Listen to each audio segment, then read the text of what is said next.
Chapter 650. Dwarves were all straightforward people. Unless it involved secrets, they would usually say whatever they thought. Otherwise, why would the gun called dwarf fishing rod be so famous? Muradin's big mouth pushed Gavin Rad directly onto the fire. Apart from Theon, after a brief moment of confusion, almost everyone held in their laughter until they suffered internal injuries. Gavin Rad was also a big mouth. He had just finished talking about his criteria for choosing a girlfriend, and then a boss that fit his criteria jumped out. He really deserved it. Gavin Rad almost had the urge to kill him. But the bastard Duque continued to push the poor paladin into the fire with a straight face. In order to face the coming demon army, we must unite all holy forces. Gavin, Theon, I'll leave the task of communicating with her to you. Theon straightened his back. Yes. Gavin Rad looked like he was going to a funeral. The female giant Jenna did not seem to notice Duque's shenanigans. Instead, she knelt down excitedly and asked the two paladins all sorts of questions. Duque casually said, "I wish you all happiness." Then Duque patted his butt and left. This was a small step for Gavin Rad to sacrifice himself, but it was also a big step for the great cause of the Holy Light. May the Holy Light fool you. If in the future, books like Interracial Love Under the Banner of the Way of the Holy Light, or The Unspeakable Story of the First Paladin and the Female Giant of Holy Light appeared in Azeroth, or even tricked the rookie paladins later on, Duque said that it had absolutely nothing to do with him. After leaving the hall, the bastards finally could not hold it in and burst into laughter. I'm dying of laughter. I want to ask, if Gavin Rad and that Jenna had a child, how tall would his child be? Muradin was the first to fire. Ronan replied stupidly, generally speaking, it seems difficult to have children of different races. But there are exceptions. For example, Miss Jessie Farrell in the Stormwind Fleet has dwarven blood. And elves and humans can also give birth to half-elves. Humans and female giants might also be possible. Luo Ning was truly stupid, but in the ears of others, it sounded like Luo Ning was seriously insulting Gavin Rad.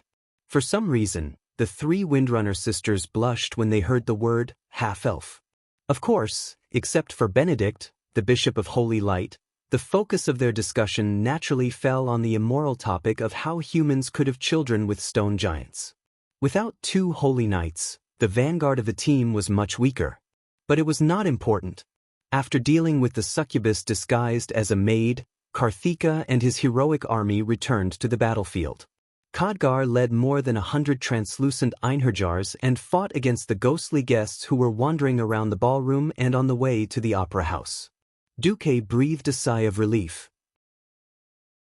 In fact, he was still a bit unsure about clearing out Karazhan.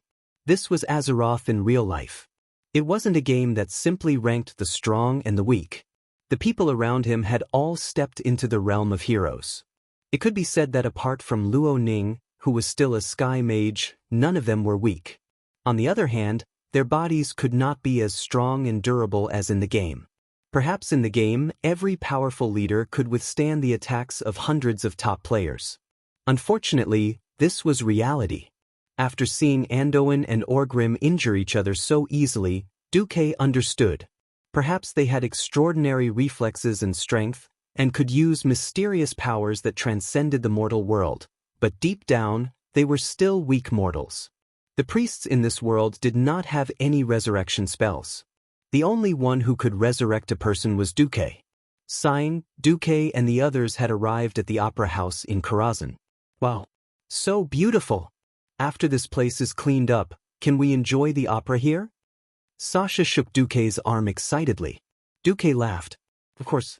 After dealing with the attack of the demons, you sisters can decorate the place however you want. Along the way, the ghost audience and ghost servants had all been killed by the Einherjars. Unlike monsters in the real world, ghosts usually wouldn't leave any traces after they disappeared. What appeared in front of the adventurer team was a slightly dilapidated opera house. The scale of the opera house was so large that it was comparable to the Sydney Opera House before Duque traveled to this world. Yes, it was a smaller version. The middle of the horseshoe-shaped hall was for ordinary people to sit in. The three sides of the hall were VIP seats that were 3 levels high. Looking at the expensive satin decorations and the beautiful tables, chairs, and tableware, it was not hard to imagine the grand occasion when King Lang and Andoin brought a large group of nobles from Stormwind to watch the opera. This was an era where entertainment was scarce. Other than the low-level clowns and bards who would perform in the market, the biggest entertainment for the nobles was the opera. It was true that the Windrunner sisters were rangers, but where did Aurelia's elegance and beautiful harp skills come from? She had also gone through strict etiquette training and a long period of musical training. Suddenly, the melodious sound of the organ reverberated in everyone's ears. Following the direction of the music, Duque and the others found that Sylvanas had sat on the huge organ on the left side of the stage. Queen Sylvanas's slender fingers danced across the keys, producing beautiful notes. In a trance, everyone saw a lush green forest, smelled the fragrance of flowers mixed with the fragrance of the earth, and heard the chirping of birds echoing in the forest. Everyone was mesmerized by it. Before they knew it, the song had ended.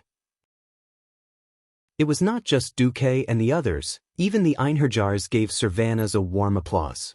Sylvanas sighed. Duque, you have so many good things here. There are only 2 such national treasures in the whole of Kuel Salis. Duque shrugged. If you like it, you can come here every day. I won't be in your way. Queen Sylvanas rolled her eyes at Duque with a complicated expression. Humph. Duque was a little confused. He turned to Aurelia and asked, Did I piss her off? Aurelia covered her mouth and snickered. I won't tell you my sister's secret. Look, Duque, can I go on the stage? Windsor pointed excitedly at the huge stage that was covered by a red curtain, her hands waving. Chapter 651. That stage. It had been so easy to get here that Duque had almost forgotten about the stage. Coming back to his senses, Duque immediately stopped Sasha. Wait, I sense a strong presence behind the curtains. Perhaps Duque's expression was too real, or perhaps Duque was too cool. The moment Duque finished speaking, Edwin Van Cleef's expression changed. The 3 Windrunner sisters' expressions changed as well. It would be their fault if they failed to find the enemy. My apologies, Grand Duke. Edwin immediately apologized. Duque waved his hand. It's not your fault. You are not the master of Karazhan. You cannot understand the spatial structure here. It's another world behind the curtains. Even with Duque's words, everyone stopped underestimating him. Just now, the curtains were less than 5 meters away from the audience. Because they were surrounded by Einherjars, everyone was more relaxed. Even Benedict, who was the core of the team and should be protected, was exposed in front of the stage. At this point in time, many powerful healing spells for Holy Knights had not been developed, and there were no Holy Knights who specialized in spiritual healing spells. The Druids from the Night Elves had not joined the alliance yet. The priest was the main healer of the team. It was hard to imagine that if 2 arrows were shot from behind the curtains, the team would collapse. The only good thing was that this was Duque's home field. At least there was a way out. After a while, Gavin Rad and Tyrion arrived. She agreed. Duquest. Yes, Lady Christine was thrown here by the spatial turbulence. Even she doesn't know the way back. If it's to fight against evil demons, she's willing to be the protector of Karazhan, Gavin Rad replied seriously. The atmosphere had been good. The Bronzebeard family's big mouth had easily stepped on a certain Holy Knight's tail. I thought she agreed to your proposal. Muradin, you bastard. I'll duel you when we get out. Gavin Rad was furious. Let's duel then, who's afraid of who? Muradin was also stubborn. All right, after we get out, it's up to you how you want to fight, but for now, don't cause any more trouble. If you really want a duel, I'll be the one to decide the weapon. Duque suppressed the 2 clowns with a single sentence. At this time, Khadgar returned. We've cleared the ghost actors ahead, but we can't find the way. A strange spatial layer had sealed off the original path. And we found a strange spirit. A special ghost. Sasha's eyes lit up. No, it should be said that the eyes of the 3 Windrunner sisters were frighteningly bright. It was difficult for them to resist the temptation of new things. Following the passage on the right side of the opera house, Duque and the rest followed the only passage to the backstage of the stage. At the end of the passage, they saw a male ghost announcer in formal attire. Unlike the other spirits, his soul seemed to be in a completely different space from the adventurer team. No matter if they tried to touch or use elemental power to attack, they all ended up missing. However, everyone noticed that this strange spirit would ask every once in a while, "Are you new actors? Damn it, I've already informed Master that the previous scenes were all done badly. We need a new script, new opponents, and new scenes." "We're here to kill all of you messy people," Muradin replied directly. There was no response. "The holy light guided us here.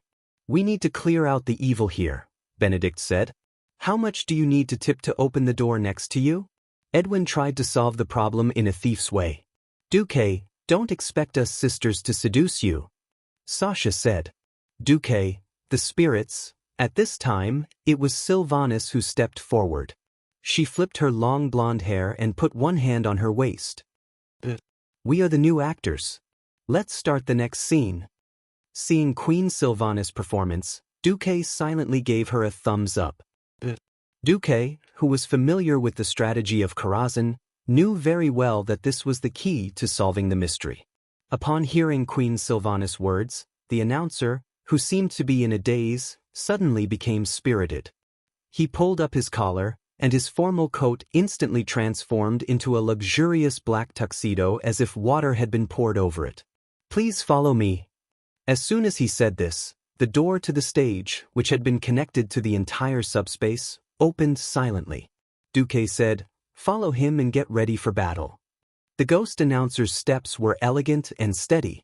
One could imagine how much effort he had put into etiquette training when he was alive. Walking to the center of the nearly 40-meter-wide stage, he turned to the already empty auditorium and said loudly, "Ladies and gentlemen, welcome to tonight's performance. Ladies and gentlemen, welcome to tonight's performance. Tonight, we will see a love that has been thwarted in every possible way. However, as you all know, not all love has a perfect ending. Sometimes, love is as dangerous as thorns. Hearsay is false, but seeing is believing. When two people who love each other meet tonight, what kind of tragedy will unfold? Let's wait and see." Now, the performance begins. Duque, who had played Karazhan countless times in the past, knew almost as soon as he heard the opening remarks that the bosses this time were Romeo and Juliet. There would be 3 random scenes on the stage every time. Each scene corresponded to a different boss. The most classic opera Romeo and Juliet was the easiest of the 3 scenes to deal with. As long as the boss of this adulterous couple dies within 5 seconds, it will be considered a pass. At this time, the red curtain began to rise slowly. Muradin, who was standing at the front of the team, slapped his shield with a one-handed hammer, making a loud clang. "You guys hide behind me and attack without worry. I, Muradin, will be your shield and protect you." The outermost curtain rose, and when there was only a transparent white gauze curtain left, the light inside lit up, and a slim figure of a woman appeared in everyone's sight. She raised her right hand in a graceful gesture as if complaining about herself, and opened her palm as if to welcome the snowflakes falling from the sky. Juliet opened her mouth. "Oh, what kind of demon is love, to torment me like this? Romeo, my Romeo, where are you?" Such a classic line. Muradin was like a bull chewing on peonies. There's no such nonsense in the love of dwarves. Just as everyone was listening attentively to the next line or preparing to deal with the changes in the next scene, Muradin suddenly, poof. After a burst of white smoke came out of his body, he turned into a cute little girl in red. Chapter 652. Muradin was a super muscular dwarf. How did he suddenly turn into a Red Riding Hood?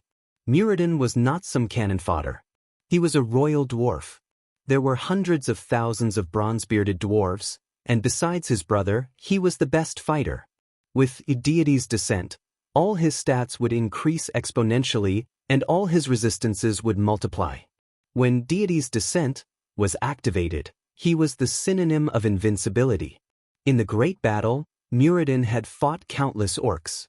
But now, Muradin had actually turned into a little girl with a Red Riding Hood. What the hell was this? Sorcery? Secret technique? Wasn't it supposed to be the love between a beautiful woman and a handsome man? Where was the promised Romeo and Juliet? This time, not only the others, but even Duque was shocked. Because behind the rapidly rising curtain, Duque saw the figure of an incomparably majestic werewolf. There was also a large number of oddly shaped smurf bosses behind him. Juliet appeared as an undead boss, an undead girl named Dorothy, a lion man, a tin woodman, a scarecrow, and a witch. For some reason, the handsome Romeo was nowhere to be seen. All the bosses, big and small, were charging over. Chaos. It was all chaos. Originally, only one of the 3 groups of bosses would randomly appear in the Karazhan Opera House. These 3 groups of bosses represented the 3 classical operas that had somehow transmigrated to the world of Azeroth: the Big Bad Wolf and Little Red Riding Hood, Romeo and Juliet, and the Wizard of Oz. But now, it was clear that there were 3 groups of bosses playing at the same time. This meant that Duque's hero team would have to face 3 groups of bosses at once. Protect Master Khadgar, who was outside the stage, was the first to react. With a wave of his hand, at least 20 Einherjars rushed onto the stage. Bang! With a bang, Khadgar's magic and the charging Einherjars were all repelled in an instant. No one is allowed to disturb this sacred performance.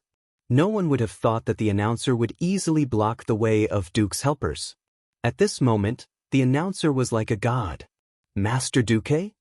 Khadgar could only stand outside the arena and worry like a madman, unable to do anything. Duque's voice immediately became everyone's highest order. Everyone scatter. Muradin, run around the stage. Benedict, heal the dwarf. Tyrion, stand against the prettiest. Gavinrad, hold the Tin Woodman. The Windrunner sisters took turns fearing the lion. Leave the rest to me. Everyone, attack the little girl who shot the frost arrow. No one understood why they had to do this, but in the face of these thick-skinned enemies, everyone felt weak.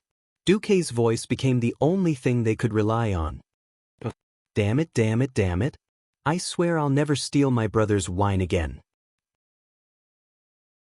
The domineering Muradin just now had been transformed into Little Red Riding Hood, running around with his transformed little arms and legs.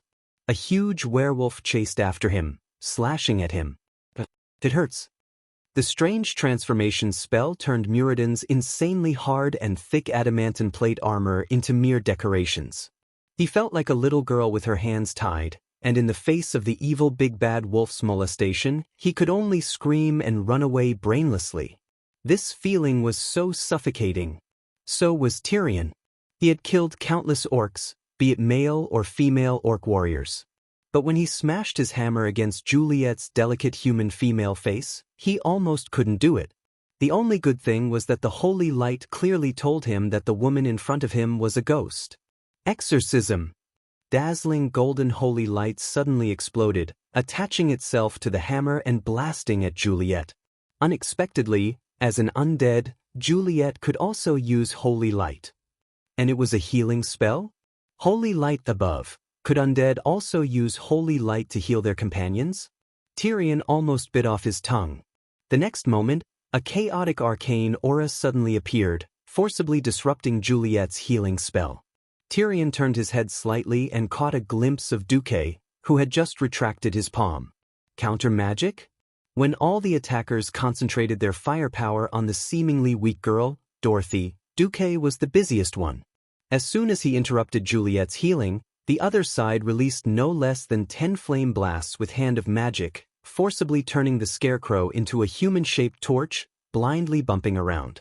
Not only that, but a well-timed Frost Nova had also blasted a handsome male undead thief out of the dungeon. At this moment, the undead thief stood less than 2 meters behind Benedict, the Bishop of Holy Light. The air was almost completely occupied by Duque's Hand of Magic, and the huge Hand of Magic was performing multiple spells at the same time.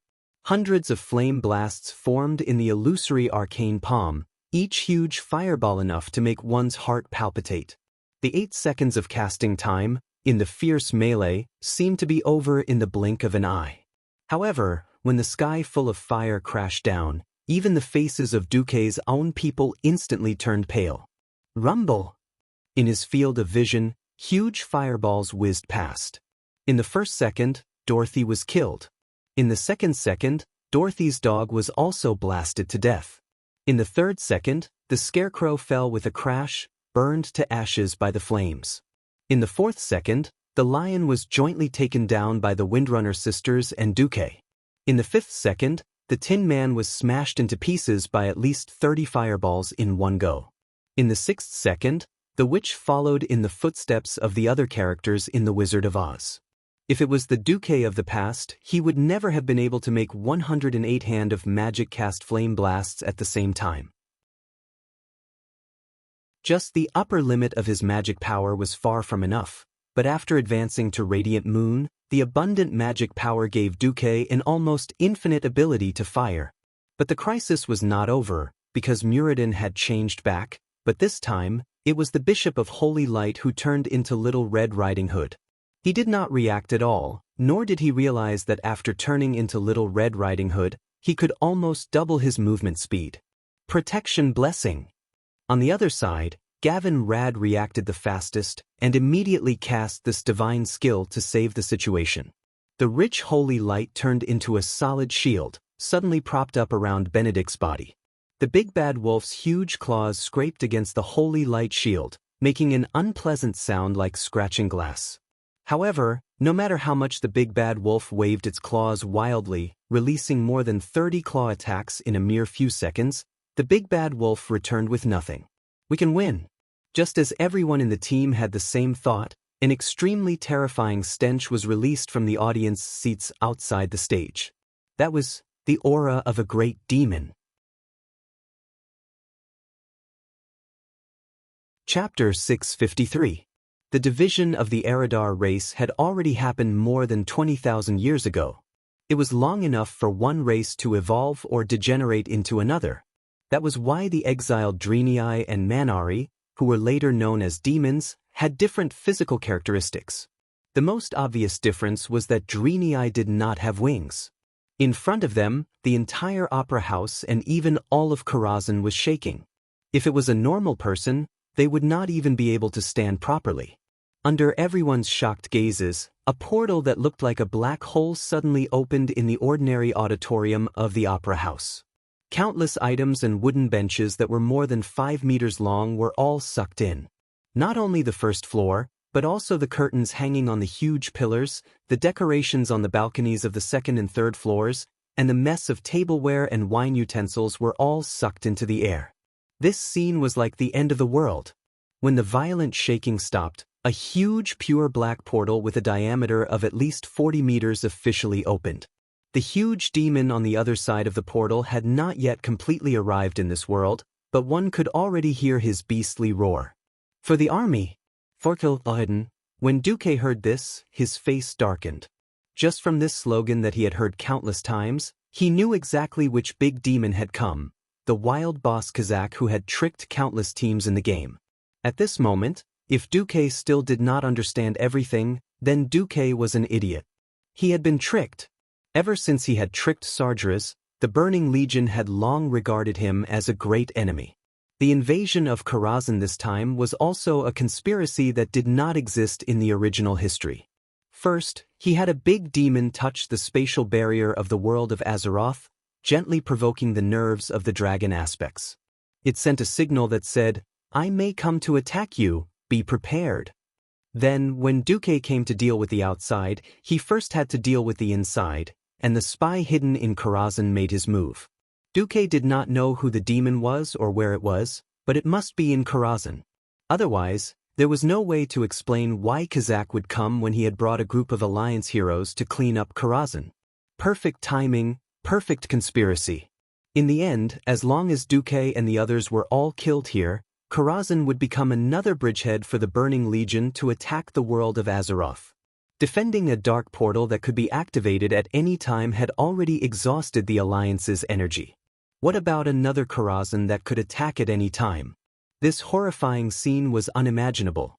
At this time, Duque saw that his Einherjar soldiers had already rushed to the front, ready to fight to the death. Duque admired the courage of these brave soldiers, but not this time. Retreat! Retreat! All Einherjar, retreat! The opponent was Soul Catcher, Kazakh. Let the Curator and the Virgin Saintess come.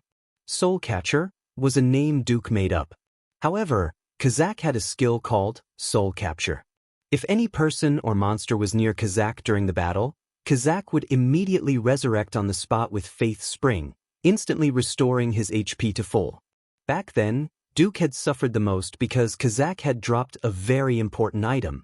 As a result, the entire guild had no choice but to fight him with their lives on the line. Duke didn't know if the Kazakh of this world had such a shameless move, but it was better to believe it than to not believe it was definitely not wrong. Let's go! Khadgar's handsome face was filled with unwillingness. Out of trust in Duque, he gestured, and the Einherjar soldiers quickly retreated from the opera house. It was the end of the world outside, but there was also a fierce battle inside. Without Duque's urging, almost everyone was using all their strength to attack. Thanks to Duque and Ronin's crazy firepower, the 6 bosses of the Wizard of Oz had already fallen. Don't panic. Control Romeo and Juliet, kill the werewolves first. If you can't catch the werewolves, open fire. No one knew how Duque knew how to deal with the enemies, but this did not affect their trust in Duque. If not for Duque's command, the team would have been reduced when the enemies swarmed them. Everyone was in a sorry state, and the big demon that was about to come out made everyone nervous. But these were all heroes in the alliance, and the more nervous they were, the calmer they were. Seeing that they could not help, Gavin, Rad and Theon looked at each other and used sanction to knock Romeo and Juliet unconscious. *CK. The 5 Silver Saints were so strong that they could even knock out bosses? At this time, it was Sylvanas's turn to become Little Red Riding Hood. Looking at the dignified Queen Sylvie turning into a little blonde lowly, Duke actually had the mood to burst into laughter. Queen Sylvanas used the agility of a ranger to escape while glaring at Duque. Duke snickered, but his hands did not hold back. Everyone opened fire. Aurelia and Sasha immediately used rapid shooting. A purplish-blue arcane light erupted from Duque and Ronin's bodies like a volcanic eruption. Ronin used the ultimate arcane skill, Arcane Energy. Duque used the top-tier metamagic ability, Arcane Energy Storm. But after Duque became a Radiant Moon Archmage, the effect changed. After activation, spell damage would increase by 200%, mana consumption would increase by 100%, and the effect would last for 20 seconds. The power and mana consumption would increase, but the duration had to be shortened. This was because such a terrifying ultimate skill was a huge burden even for a Radiant Moon Mage's magic circuit. At the same time, the accessories on their bodies were activated again. When Unruly Will and Cruel Tricks were activated at the same time, the audience felt like they were listening to a singer sing a song. It was as if the song had reached the highest note, but at the next moment, it went up an octave higher. They climbed to the peak, only to see an even higher mountain behind the clouds. There was a mountain higher than the one before, and the peaks were endless. Especially when Duque poured all his mana into the 108 mage hands to cast Flame Blast. Everyone could vaguely hear the terrifying roar of thousands of warships firing at the same time. Bang! The stage was as bright as day, and almost everyone could not open their eyes from the blazing light. This was the first time Sylvanas's face lost all color. Even though she knew that those larger flame explosion fireballs weren't aimed at her, that scorching aura, that terrifying feeling of death brushing past her made her scalp go numb, her entire body covered in goosebumps. Duque, if I die, prepare to be single for the rest of your life. Queen Sylvanas finally could not help but curse.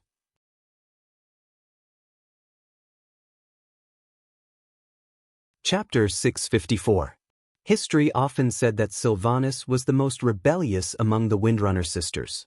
Duque did not feel anything about that, but he did now. I haven't hit your head yet, have I? Why are you panicking? Duque could not stand Aurelia and Sasha's nervousness, as if the one who was going to kill Sylvanas was not the ferocious wolf behind her, But Duque knew that Aurelia hated the orcs because her brother, Rira's Windrunner, was killed by the orcs. He also knew that if anything happened to Sylvanas, his sisters would say goodbye to him, but Duque was furious. Duque retracted his 10 fingers, and the fireballs that were already close to Queen Sylvanas got even closer. Queen Sylvanas felt like she was about to pee her pants. That's right. She was only a high elf ranger, not the forsaken queen in history. She would feel pain if she got hurt, and she would die if she got hurt.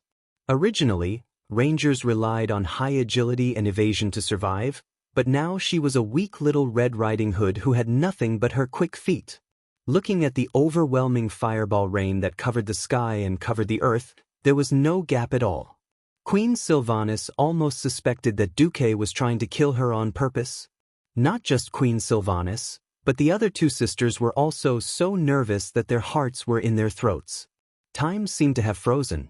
Duque's astonishing control over his spells that far surpassed that of a level magician was on full display.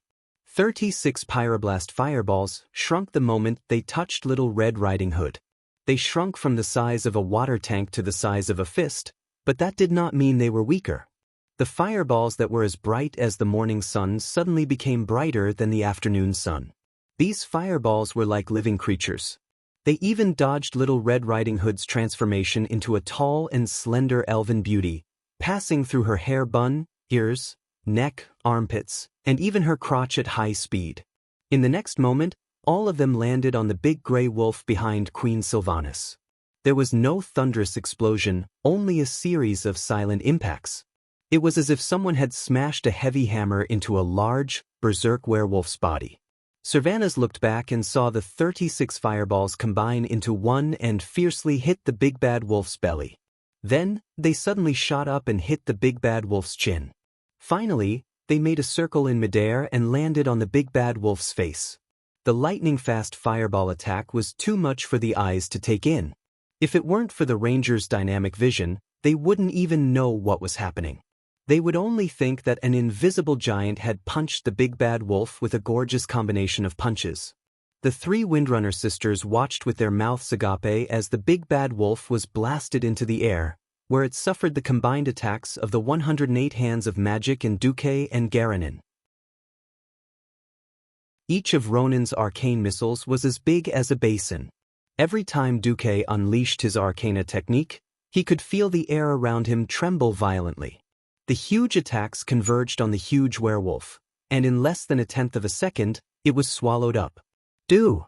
Queen Sylvanas gritted her teeth and stared at Duque. She was about to lose her temper. Second sister, wait. Sasha suddenly said. Look. Aurelia reminded her second sister. Sylvanas turned her head. She was so shocked that her cloak was completely soaked in cold sweat. The thing that fell from the sky wasn't a werewolf at all. Although the iconic black bat wings had become incomparably tattered from the violent magical attacks, the sharp horns on the werewolf's head and its claws that had grown a size larger clearly told every Alliance hero that this was not a werewolf at all, but a rare high-ranked elite demon.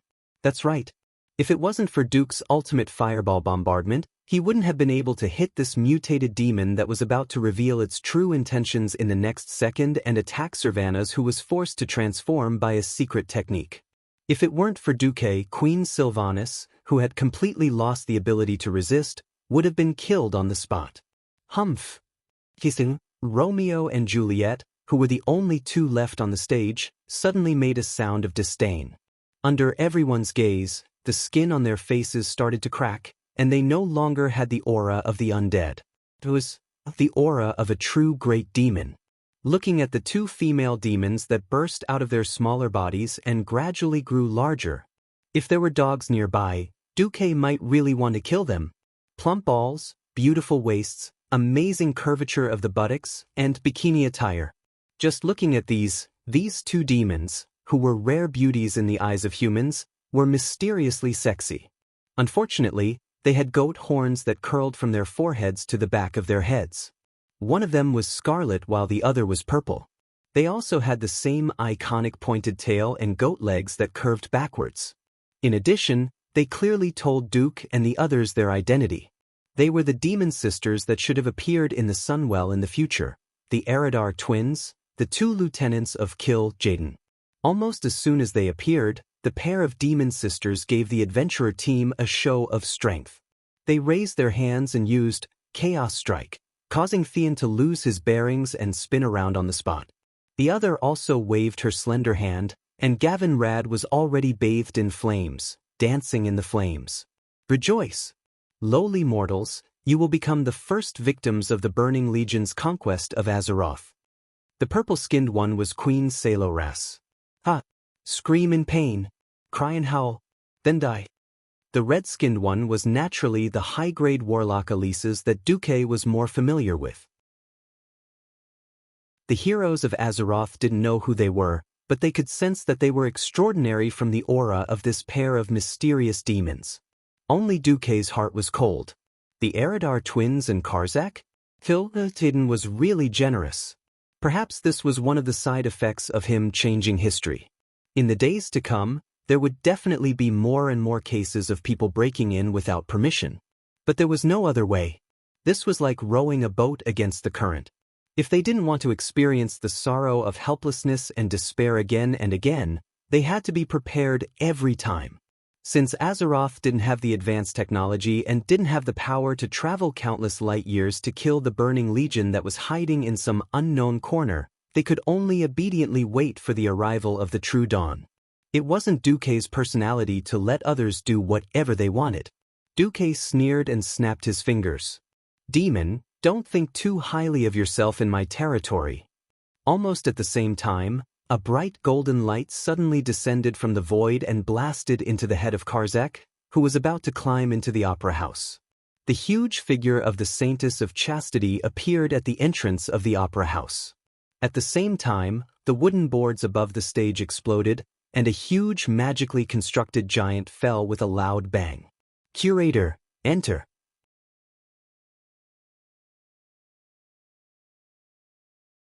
Chapter 655. At that moment, every hero felt a sense of comfort. After all, this was still half Duque's home ground. The traces of the demons being torn apart and the lightning roasted on the first floor gave everyone a more objective understanding of Duque's huge arcane puppet, Curator. This was especially so when the Curator smashed the ceiling of the stage like a god of thunder descending from the heavens. While in mid-air, he displayed an agility that was different from the other puppets. Two large electric balls blasted in front of the Eridar twins. Even the calmer Tyrion Fordring shouted, "Nice!" The Eridar twins suffered a small loss. They grunted and took half a step back. Bang! Another loud sound. The Curator stood firmly between the twins and the adventure team. Oh, there was still Muradin. This guy was too small. He was standing in the gap between the Curator's legs and was completely fine. Muradin turned his head and glared at Duque fiercely. Hey, dude, what's the meaning of this? Duque ignored Muradin. What he saw in the system notification was something more important.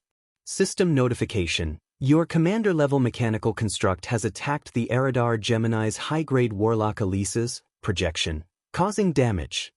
Duque did not look at the latter part of the notification, but that was enough.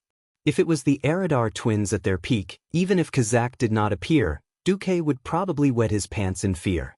But as for the projection, that meant that the Eridar twins were not here at all. Duque did not know how much combat power the projected avatar had. He estimated that it would at most have 30 to 40%. This was why the Curator's lightning ball could force the twins to retreat. Just like how one could not use a ladle of water to penetrate a steel shield. Low-level mysteries were destined to be unable to shake high-level mysteries. This was the iron-like rule of the world of Azeroth. Since the Curator's attack was effective, looking at the confident smile on Duque's face, the Eridar twins actually laughed together. Not bad. You insignificant human being, Aless spoke first. You actually saw through our true strength in one go, Queen Saloras said. Humph. Kil'jaeden had asked his adjutant to send 2 avatars just to conquer Karazhan, the bridgehead of the human defense line? Don't you think you're underestimating our alliance? Duque was both demonstrating and encouraging his teammates. What? Just the incarnation of Kil'jaeden's adjutant? Every hero shivered. No, it was more like they had been injected with a dose of chicken blood.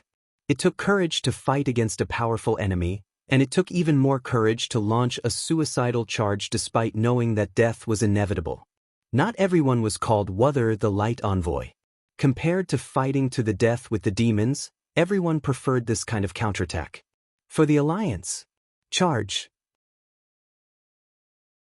Muradin was the first to rush forward. He was immediately kicked away by Queen Saloras. Although Kil'jaeden and Kil'jaeden were in human form, they were as tall as two people. The kick was definitely painful. Muradin flew out with his heavy armor like a fly ball hit by a baseball bat. At this time, Muradin's qualities as a top warrior hero were fully revealed. Even when he had nowhere to borrow strength from in the air, Muradin still had the time to activate the warrior's special skill, Intercept. Using up a stream of fury, which was the source of the warrior's strength, Muradin, the dwarf, suddenly kicked with his short legs in the air, causing the air under his feet to explode. He turned into a stream of light and rushed towards Queen Saloras again. Not only did he use Intercept, but Muradin also grew larger at high speed in the air. When he was about to hit Queen Saloras, he had become a short, fat giant with a height of more than 2.5 meters and a body width of nearly 4 meters. His entire body was covered in a metallic silver color. The dwarf's godly skill, Avada. Lifting his leg that was thicker than an elephant's leg, Muradin, who was flying back at high speed, kicked Queen Saloras in the face. The huge silver foot left a black footprint the size of a basin on the queen's beautiful face. With the queen's scream, the proud demoness was kicked away. Next to her, the curator also slapped the high-grade warlock Alesis. The curator's explosive attack, which could use the power of lightning to accelerate for a short period of time, also made Alesis uncomfortable. The queen was only sent flying for about 3 meters, but the demon warlock was sent flying for nearly 10 meters.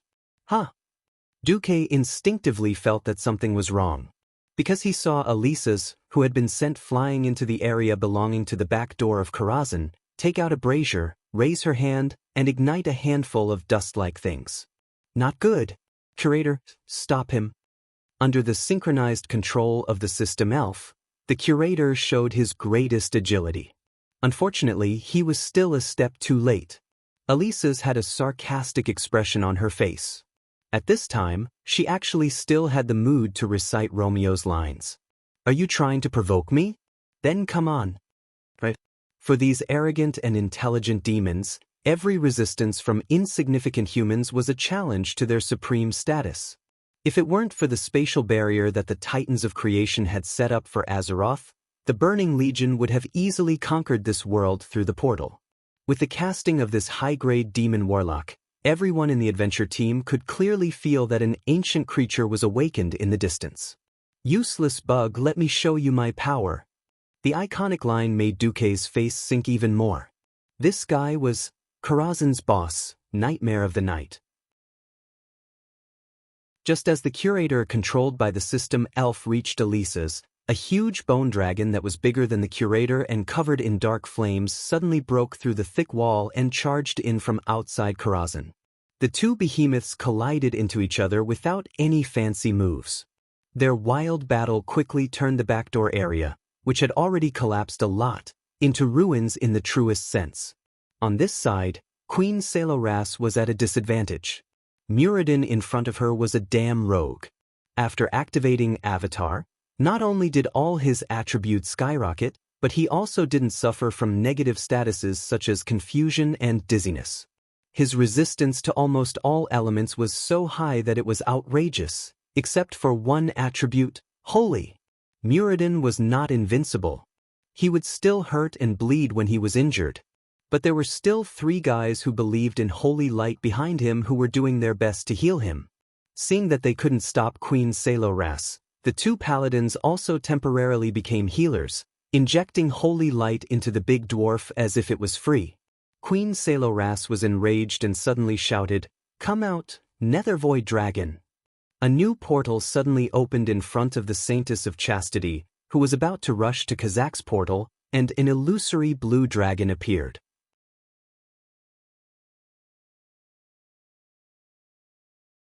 Chapter 656. The huge horn and the three mysterious rays that shot out from the void constantly strengthened the strength of the giant dragon. Alright, another boss of Karazhan, the Nether Dragon. At this time, Duque really wanted to eat someone up. While he was busy fighting the orcs, the Eridar twins had secretly controlled almost all the bosses in Karazhan. If not for the Einherjar and Khadgar's reliability, and the fact that the Curator was an arcane construct that was difficult to control with dark power, perhaps when Duque returned, there would already be a huge pit waiting for him. Evil must be purified.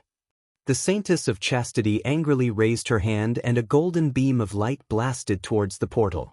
However, she inadvertently blocked a red ray that came from the void. Half of the Nether Dragon's body was stuck at the entrance of the Opera House. It waved its claws and began to wrestle with the Saintess of Chastity. At this time, everyone on the Alliance's side realized that something was wrong. Aurelia was a little anxious. Duque, if you still have any tricks up your sleeves, use them quickly. The guy who barged in gave me a bad feeling. Inside the Opera House, the thick dark aura was enough to easily suffocate any ordinary person to death. The surging mysterious power tore all the debris in the Opera House into pieces. If the Opera House itself was not a part of Karazhan and was fixed by the strange subspace, just Kazak's intrusion alone would have been enough to throw the entire building into the sky like a toy, and then it would explode and fall apart. Duque's face was livid. Ha! I'm coming, mortal. Look up to the powerful burning legion. Kazak's wild laughter rang through the entire Opera House. First, a huge red claw with 3 fingers stretched out of the portal. This demon's claw was so huge that it could be used as an anchor for a battleship. Then, a pair of sharp red bat wings and a square-headed broadsword that looked like a door panel extended out. Finally, there was the iconic horned head and the ferocious face of the demon. However, perhaps because of the venue, Kazak could not completely enter this space. The Kazak that appeared in front of everyone only reached his waist. Even so, that terrifying evil aura had already spread out in all directions like a shockwave. The Windwalker sisters, Edwin and the others, whose bodies were relatively light, almost subconsciously wanted to move away from Karzak as far as possible. Ha! Puny humans, do you still want to resist the mighty burning legion? Kazak looked around and wantonly mocked Duque and the others. Duque? Servanas was also anxious. You have a way, don't you? Sasha's eyes were filled with confidence. The other heroes did not speak, but their thoughts were the same. Behind Muradin, the 3 rangers, Garanin and Edwin continued to attack with all their might. Edwin Van Cleef transformed into a flickering phantom, his ethereal figure flashing past the Queen's side. Every time he appeared, he would inflict bleeding damage on the Queen's demonic leg. But as they did their job, everyone placed their hopes on Duque. That's right, they were all very strong. If it was an ordinary enemy, no matter how many or how strong they were, they would not retreat at all. Unfortunately, this was far beyond the limits of what mortal power could handle. When they could not handle things themselves, they could only pray for a miracle. Duque was synonymous with miracles. Did Duque run out of tricks? More or less. Racking his brain, Duque could not think of a good way to deal with Kazak. The others might not know, but Duque knew that Kazak was a very meticulous enemy. If this bastard was not killed in 3 minutes, Kazak would enter a berserk state. That was a terrifying state where his attack power and life force would double and double. Anyone would have to kneel before it. Duque could run away with his corpse, but Aurelia and the others would all die. If they could gather the strength of 10 people and gang up on Kazak, they might have a chance of survival. With the projection of the Eridar twins still around, there was no chance of survival at all. Duque pulled out a red scale at lightning speed and shouted at it. Help! I'm going to die! Alexstrasza, get over here and help me deal with that big demon, or you'll have to help me collect my corpse. Well, actually, those were purely Duque's thoughts. As the deputy commander of the Alliance, the hero of the Alliance, and the new temporary guardian, would Duque do something so uncool? Of course not. The actor Duque had Theon carry the high-grade warlock Auras, who was charging over again, while his hands continued to attack Queen Saloras. He only used a small amount of time to say to the scale, "The commander of the Burning Legion, Kil Jaden, has sent Kazak and his 2 deputies to attack Karazhan. The acting guardian, Duke Marcus, will fight until the last moment. If possible, please send reinforcements as soon as possible." Ever since the Eridar twins helped Kazak forcibly open the spatial barrier of Karazhan, the surrounding space had become unstable and magic communication had lost its effect. As for how effective this scale was, Duque was not sure. Do your best and leave it to fate. This was Duque's attitude. The acting guardian's authority was only to call an ancient red dragon of the Red Dragon army. Duque was very clear that one ancient red dragon was definitely not enough. At the very least, 2 of the ambassadors from the Sleeping Dragon Temple had to take action. Otherwise, it would be impossible to defeat Kazak in 3 minutes. Duque had thought of a miracle, but he did not expect a miracle to appear in such a strange form. A small window suddenly popped up, occupying a large part of the upper left corner of Duque's retina. "Congratulations, host. Because of the connection between the Guardian and the Sleeping Dragon Temple, you have now officially activated Debt Collector Beats People mode." Before Duque could react, the system elf read the information on the surface of his brain and filled it in this pop-up window. Target, Burning Legion's high-grade commander, Kazak. Combat power evaluation, skeleton level. Initial estimation of skills, cleave, thunderstrike, group shadow arrow, soul capture, and so on. Request for combat power support automatically set to Elite Ancient Dragon or above. According to combat power requirements, automatically ignore Quick Hit and Downwind Hit modes and activate Specialized Hit mode. Your request has been sent. Please wait for the old driver of the dragon race to accept the order. Beep, beep, beep. The route is busy.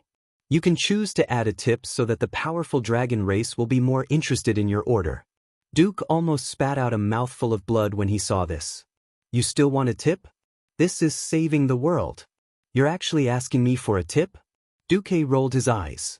With a thought, he wrote Haagen-Dazs ice cream in the tip column. A miracle happened. "The female driver of the dragon race, Legolas, has accepted your order. Please protect yourself. She will arrive at any time."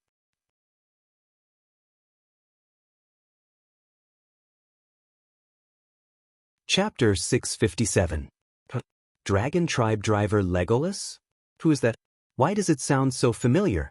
Duque's first reaction was to be dumbfounded. His second reaction was *CK. Kazak's shadow arrow rain that covered his entire field of vision was coming. It was not a good feeling. It was as if he was tied to a cross and could not move at all, while the other party tossed a black, poisonous sea urchin at his face. The sound of death that rang in his ears made his scalp go numb. "Hide behind me." Muradin attempted to use his massive body to block in front of him, creating a path of survival for the adventurer team. However, his actions were stopped by the Eridar twins at the same time, and he was forcefully held back. At the critical moment, a teleportation gate suddenly opened beside Duque. An extremely healthy and fair thigh appeared in front of Duque.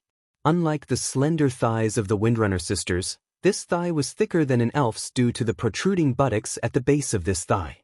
This did not mean that this thigh was ugly. Instead, starting from the thigh, the entire thigh began to become streamlined. This was a very mature and beautiful thigh. Duque recognized this thigh. Ugh. In the next moment, what appeared in Duque's vision was a muscular arm with biceps clearly visible. Even though it was as fair as Aurelia's, it was even more muscular and beautiful than the Windrunner sisters' arms. It was not the kind of muscles that bulged exaggeratedly, but it had the beauty of a bodybuilder. It was just this one hand that was raised lightly. A translucent illusory red dragon wing replaced the rising red curtain, firmly blocking the entire stage. Phew, phew, phew, phew. Even the raindrops falling on the pond did not count. The storm-like shadow arrow rain did not even cause a ripple on the illusory dragon wing. It was a collision that was even more exaggerated than an egg hitting a rock. The seemingly domineering shadow arrow rain shattered upon colliding with the illusory dragon wing. In the blink of an eye, all of them disappeared without a trace. That's right. Low-tier mysteries were meaningless in front of high-level mysteries. Kazak's outstretched demon claw froze in midair, completely forgetting to retract it. On the ugly face of the demon, a pair of scarlet eyes bulged out, filled with disbelief.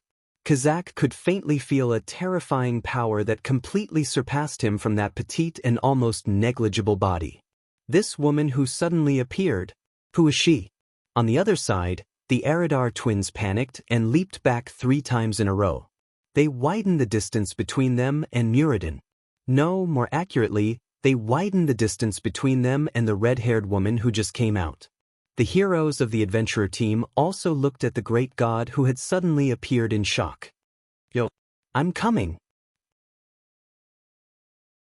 The bright red-haired woman greeted Duque, making people feel that there was a huge, erect dog tail wagging behind her butt. Her face was full of, "Praise me.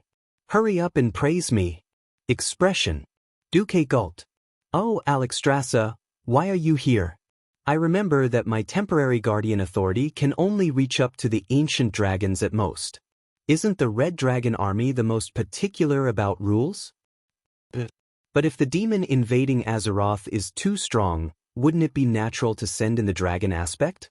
Alexstrasza lied through her teeth. Normally, unless the Burning Legion's Big Three came personally, it would not be her turn to act according to the rules. Moreover, didn't you pay an extra price? I heard that mages are very particular about equivalent exchange.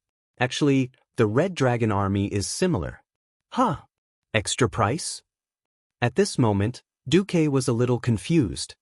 Hey, that DOS ice cream, remember to give it to me later. You must remember it. The queen's golden eyes clearly showed a strange determination. Duque could not help but spit. Your Majesty the Queen, didn't you notice that you revealed your true nature as a foodie? At this time, just smile.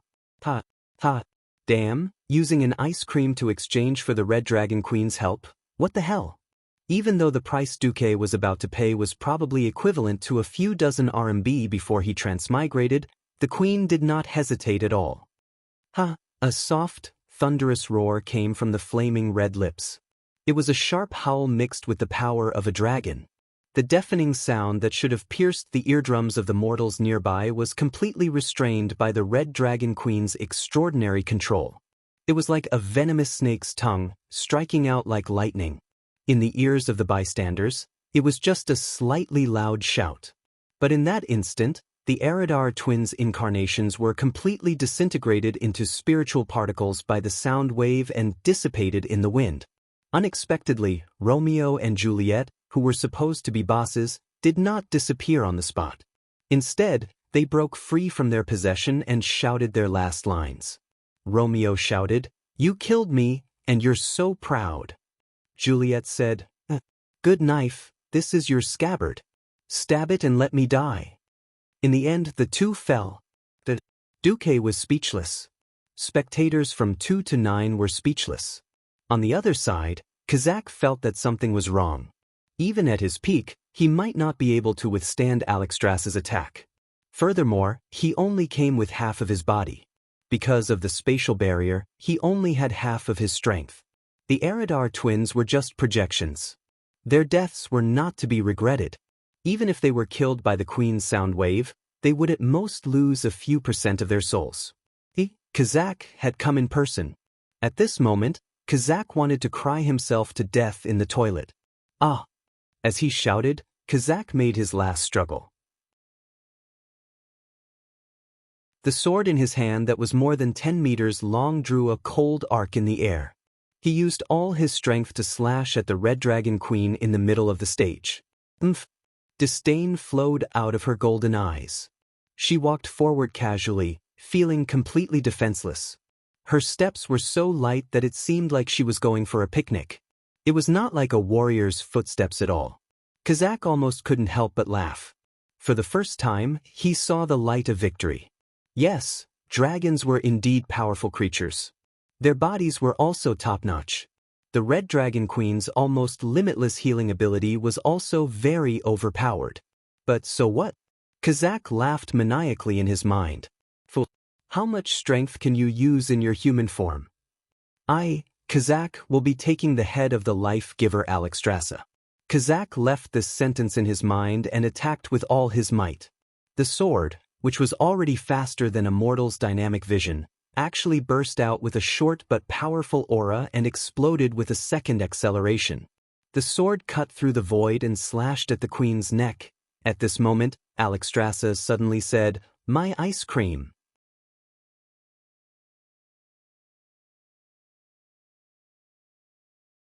Chapter 658. Ice cream? What's that? Has the famous Red Dragon Queen gone mad? Kazakh's face showed a hint of mockery. Demons were very realistic and would not be soft-hearted just because the other party revealed a flaw. No one expected that the speed that was already at the peak of the peak could be accelerated a third time. If one had to describe the speed before this move, it would be lightning. When one saw the light, one's head would already be struck by lightning. However, after 3 times of acceleration, one's perception was almost in the realm of spatial folding. This attack speed, even Duque, who had absolute confidence in the Red Dragon Queen, could not help but be shaken at this moment. Be it demons or dragons, they were all races with outstanding talent. Success was 99% sweat and 1% genius. In fact, there were many beings who were willing to give up the 99%, but most of them lacked the 1%. Those who had the 1% were already envied and hated by others. Yet this fellow was willing to put in 10 times the effort of Immortal. Kazakh's sword was just that fast. Whether it was the angle, the strength of the force, or the perfection of the demonic power, everything was impeccable. This was no longer a simple talent. Without millions of practice, it was impossible to have the power to step into the realm of the extraordinary. I'm going to kill Alexstrasza. Kazakh was very sure. Unfortunately, what happened next made this great demon, who had experienced countless battles, dumbfounded. If Alexstrasza used the advantage of her petite body to dodge at the last moment, causing the sharp slash of the beheader sword to miss. If that was the case, perhaps he could admit that he had underestimated the agility of the dragon aspect in human form. But the Red Dragon Queen only raised 2 fingers. She used the tips of the slightly sharpened scarlet nails on her index and middle fingers to easily catch Kazakh's terrifying attack that seemed to transcend space. Just by looking, it was obvious that this terrifying giant sword was more than 10 meters long and weighed in the unit of tons. However, the queen seemed to be picking up a fallen flower petal, so gentle and satisfied. Kazakh's huge body, which was several stories tall, and the queen's standard human body, staged the greatest irony on the stage of this Karla hymn theater. It felt as if the air, no, the entire space-time had been completely frozen by this attack. Kazakh wasn't the only one who was desperately trying to inhale air into his lungs. Duque and the others were doing the same. How is this possible? It was very interesting. Both sides let out the same cry of surprise. Soon after, the team of adventurers started to pant so low that it was almost inaudible. At this time, the Red Dragon Queen emphasized, "I want it today." "What do you want?" Even Duque, as the person involved, took a full 3 seconds to realize that this was connected to the previous, "my ice cream." This foodie actually said, "I want the ice cream today." Duque pointed at Kazakh in annoyance. "The faster you get rid of this guy, the more time I have to get your ice cream." Even though Duque was clearly talking and laughing with the queen, Kazakh was deeply afraid of the unparalleled sense of control that Duque and the queen exuded during their conversation. The queen's eyes moved, and the aura that burst forth from her gaze seemed to make this big demon feel as if the sky and earth were collapsing. Whether it was the sky or the earth, it was all on his side that was collapsing. The surrounding temperature suddenly rose by more than 20 degrees. Even the air was buzzing, as if some invisible, mysterious power was rippling through the entire theater. The next moment, a crack suddenly appeared on the portal around Kazakh's waist. Immediately, an illusory dragon head appeared right above Kazakh's body. The vanguard and commander of the Burning Legion could only watch in despair as the translucent dragon head suddenly spat out a terrifying dragon's breath of over 10,000 degrees. Asterisk whoosh. Asterisk the dragon's breath that could burn everything turned into a huge pillar of fire and poured down on Kazak's head. There were no splashes of flames and there was no magma. Under the extraordinary control, every drop of dragon's breath that tried to leave the range of the fire pillar was pulled back and continued to burn the body of this big demon. On the huge body that was several stories high, the hard skin of the demon was quickly decomposed by the high temperature. The strong muscles rapidly withered, and the strong bones were charred black at a speed visible to the naked eye. In less than 5 seconds, this big demon that could turn the whole of Karazhan upside down was dead. Ah! Alexstrasza suddenly frowned. What? Damn, most of this guy's soul did not pass through the portal. He escaped. The queen spat angrily. Duque did not care too much. That's right. Demons are all like this. They seem very fierce. In reality, they are more afraid of death than anyone else. Duque's conclusion caused the people around him to burst into laughter. The queen raised her hand, and a huge translucent dragon claw appeared in midair. It grabbed Kazak's remains and pulled the entire demon corpse out of the portal for her. After Kazak's huge body went through the baptism of incineration, all that was left were useless ashes and a pile of Kazak's treasures. Duque, do you want it? The queen did not care about these things, so naturally, Duque took advantage of it. But why not? It's only fair to kill the enemy and take the spoils of war. Defeating the boss without looting the corpse? That was a crime in every sense of the word. I'm committing a crime. Even though Duque was recognized as a black hand in the game in his previous life, he would not give up on looting the corpse. As for the black hand, one had to have the ability to defeat the boss to be qualified to be a black hand. If you don't let me lead the group, you won't even have the chance to see the black hand looting the corpse. The evil Duque firmly defended his black hand actions in the game. An icicle spell swept up a small tornado and cooled down the high-temperature ashes at the same time. The excited Duque quickly used the magician's hand to take out a staff with a head that looked like a small drum and 4 strange feathers. Duque tossed it to Ronin. Amber seal, perfect for you. Thank you, teacher. Ronin accepted it happily. Duke gave a one-handed hammer called Skybreaker to Muradin and the 2 holy knights to discuss how to split it. He then gave the cloak Eskadar'sfur to the Windrunner sisters, and finally gave a pair of gloves called Leather of Bad Luck to Edwin. Finally, he found what he wanted the most, Shadow Eye.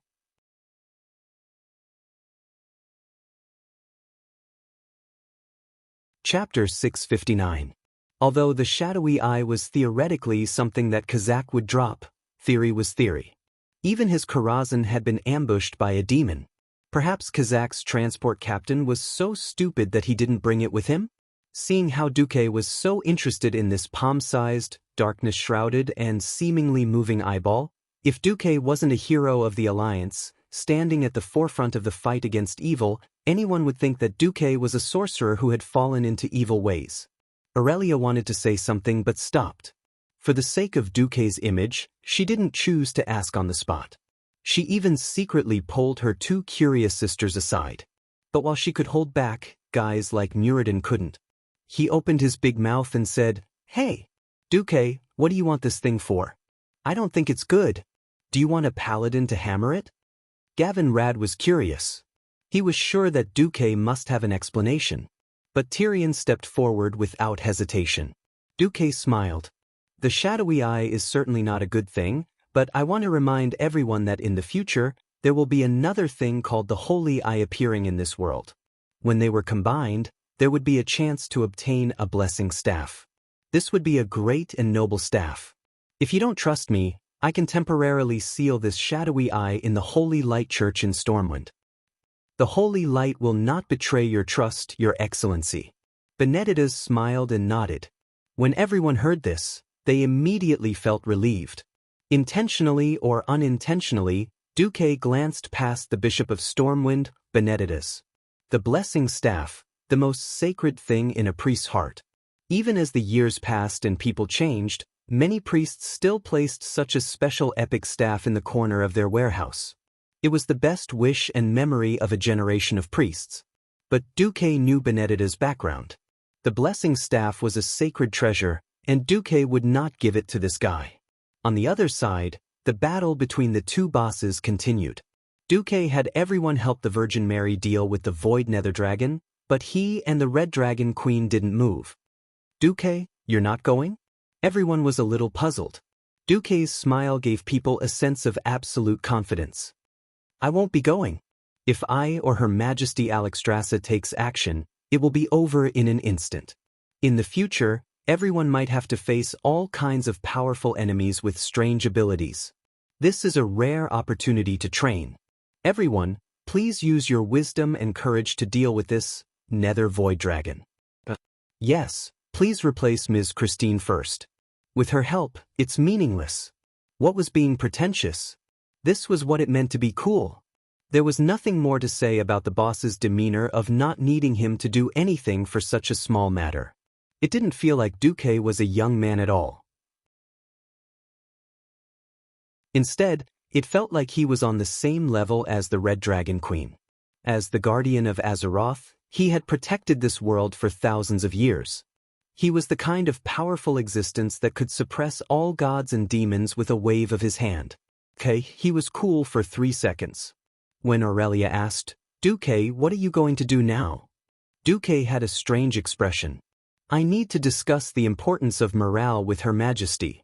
Everyone suddenly remembered the ice cream that the Queen had been emphasizing. Damn, it was all to get food to please the Queen. Everyone was speechless. There was nothing they could do. Who told Duque to be the boss? Everyone understood the significance of the Karazhan spatial node in protecting the world of Azeroth. That big demon called Kazak was not someone they could deal with. If they couldn't deal with the big demon, they could deal with the small ones. These world-famous heroes of the later generations were now hired by Dukla to work for him. The Queen put her hands on her hips and waited for everyone to leave the stage. Almost as soon as everyone left, the Queen's face changed. A foodie's face. The Queen almost turned into a husky wagging her tail. Hey, Duque, is that Häagen-Dazs ice cream delicious? I only realized that the dragon's cooking skills are terrible when I became a human a while ago. Humans and high elves are magical races that really know how to enjoy themselves. Duque was speechless. The Queen shook Duque's arm, almost shaking Duque's small body. Forget about those idiots who only know how to eat their prey raw for tens of thousands of years. Even that kid Cleostraz is not kind. He clearly tasted a lot of delicious food in the Dalagen, but he refused to give it to me even once. Cleostraz was Krasis, right? Legend has it that Krasis is secretly in love with you. Just because I don't give you delicious food, you erase his love for you. Krasis, did I do something to make you despair? Duque's heart was trembling. It seemed that he had broken up another historical couple. Why did he use the word, again? Well, anyway, Duque was from the Lovers Go to Die group. Even if he was now a traitor to the Singles Alliance, Duque decided not to care about it. Unexpectedly, the Queen kept on chattering. When I was Legolas, I heard a piece of news. The best seasoning in the whole of Lordaeron comes from you. I didn't expect you to be a gourmet supplier. If I could travel back in time, I would definitely write a book called The Gourmet Supplier and dominate the Dianyang website in 2016. What a joke.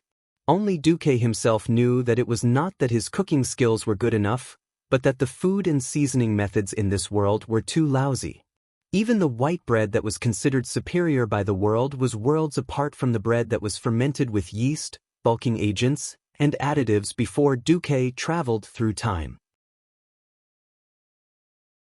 Because of transportation, salt was not available in many places. There was no butter, no peanut butter, and they had to eat dry, tasteless bread every day. Duque was too lazy to complain about all kinds of terrible things. At that moment, Duque became the master of China. At that moment, Duque became the god of cooking in the spirit of the halberd eaters. The best actor Duque looked at the Queen with a sacred aura and said solemnly, "True delicacies of the world need time, love, and creativity to polish them. Things made in haste will never be perfect. Alexstrasza, do you trust me? The queen quickly nodded like a chick pecking at rice. Give me 3 days. I will make Häagen-Dazs ice cream that will satisfy you.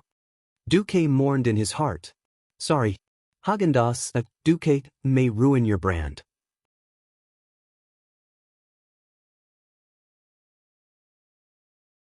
Chapter 660.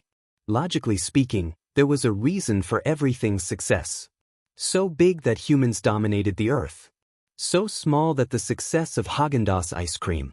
Although Duque always felt that Häagen-Dazs was too sweet, many people in his previous world would easily think of it when they thought of the best ice cream. Of course, it was impossible for a half-transmigrator like Duque to make an identical ice cream under the Häagen-Dazs brand. Duque's biggest advantage was that no one in Azeroth had ever eaten an authentic Häagen-Dazs. If this wasn't a war-torn world, Duque was absolutely sure that he could become the richest person in this world with just his transmigrator knowledge. Don't ask why Duque knew how to make ice cream. Forget that there were no female creatures in the Temple of the University of Technology. There was only one small shop within 3 kilometers of the university. Not only did they sell pineapple beer, they even dared to refreeze the melted ice cream after the power was cut off. In a fit of anger, Duque and the other animals didn't have ice cream to make themselves. So they remembered it. Don't ask why they ate ice cream in the middle of winter. Didn't they see that the person who was drooling over it was actually a super female dragon? Her stomach was full of stomach fire. Dragon breath. How could it not be hot? That wasn't a problem at all. And the insidious Duque, in order to maximize the effect of nothing, had specially carried out a contrast battle. So, while the 9 heroes of the Alliance fought to the death downstairs, Duque and Alexstrasza slipped to the rooftop of Karazhan to make food. After a few teleportations, Duque got what he wanted. After Prince Malchezer knelt, the rooftop of Karazhan was empty. The queen sat cross-legged on the fence, looking left and right, smelling the increasingly rich fragrance in the air. She was so moved that she was about to cry. On the left was a whole roast cow. The red dragon had eaten roast beef quite a bit. Duque's method was more authentic.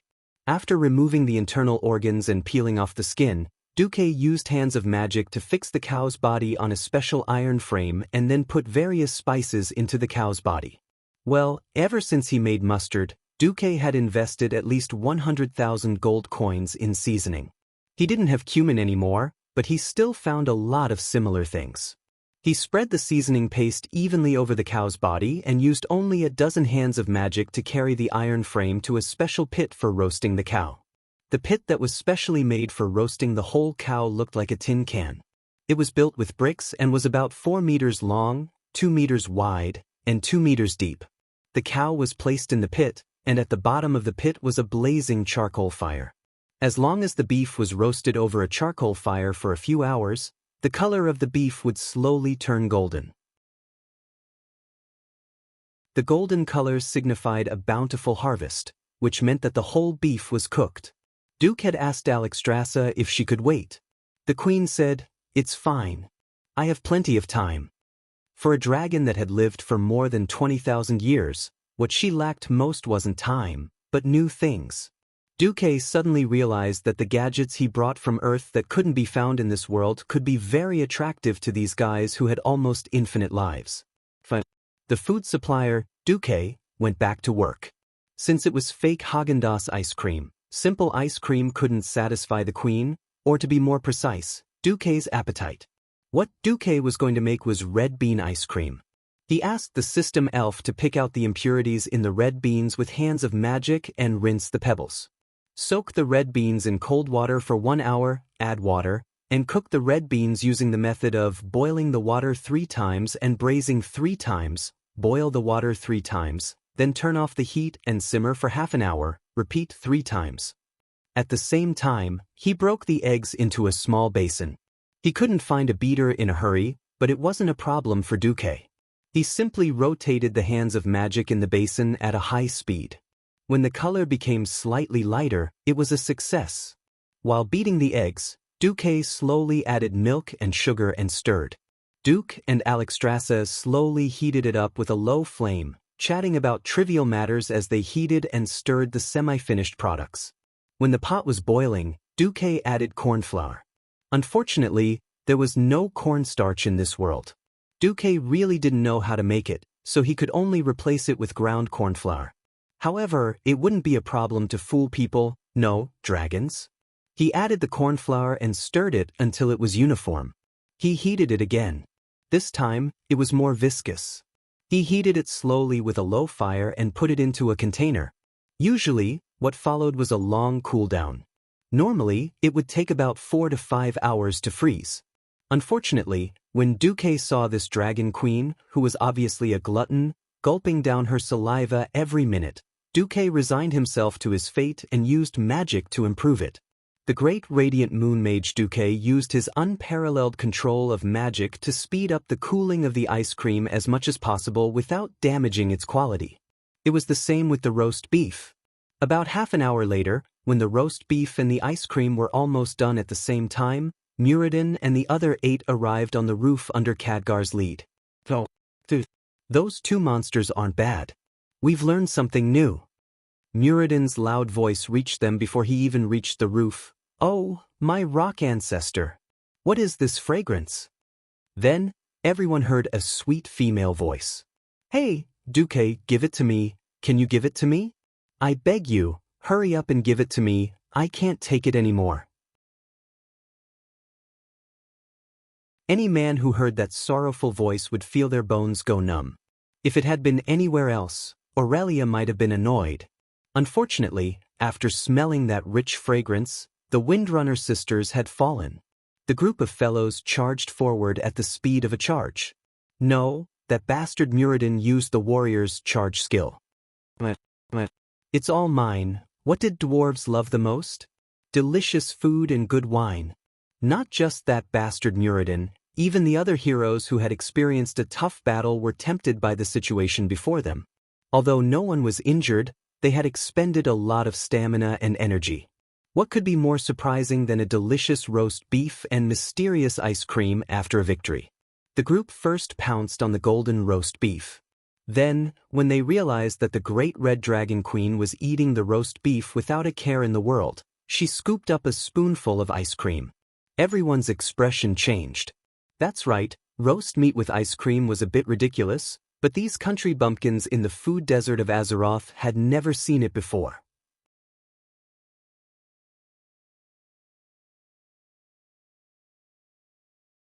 Chapter 661. Soldiers who had been on the battlefield knew the value of good food. The hardship of marching was not something that outsiders could understand. Walking in dense forests, if they had enough energy, they could shoot some prey and have a sumptuous meal. When marching to places like the Burning Plains or the Cursed Lands, the experience was enough to make people want to die. It was not that there was no prey, but would anyone dare to eat those monsters that had been corroded by dark energy? Moreover, roasted meat could not possibly be as delicious as Duque's whole roasted cow. What else was there to care about in war? It was already good enough to stay alive. Did they not see that even the crown prince of Kurtalas had died? Other than the Dalajan's pharaoh who could not sleep well, eat well, and would not work if their babies were not happy, the entire alliance, from soldiers to generals, did not care so much. But this did not mean that they had no need for good food. Kings and nobles would carry spices in private. Yes, it was something from Duque's side. At the height of the war, the alliance had a saying about the golden plant. It meant that Duque's spices were more expensive than gold. Of course, it was not because Duque was so expensive, it was because of the unscrupulous merchants. The big shots of the alliance naturally had Duque's supplies, but the nobles below were not so lucky. This was where Duque was smart. Others profited from war and were criticized by everyone, but when Duque made a fortune, no one could complain. Because in terms of armaments, Duque was absolutely selfless and did not skimp. But food and spices were not necessities, right? They were luxury goods, right? Yes, those unscrupulous merchants mentioned above were all secretly Duque's people. You could choose not to buy, no one would force you to buy. It was just that other people ate well and drank spicy food, while you could only eat tasteless white bread. Don't blame other nobles for looking down on you. Faced with spices that were inflated by unscrupulous merchants, good nobles would cry and dig into their wallets.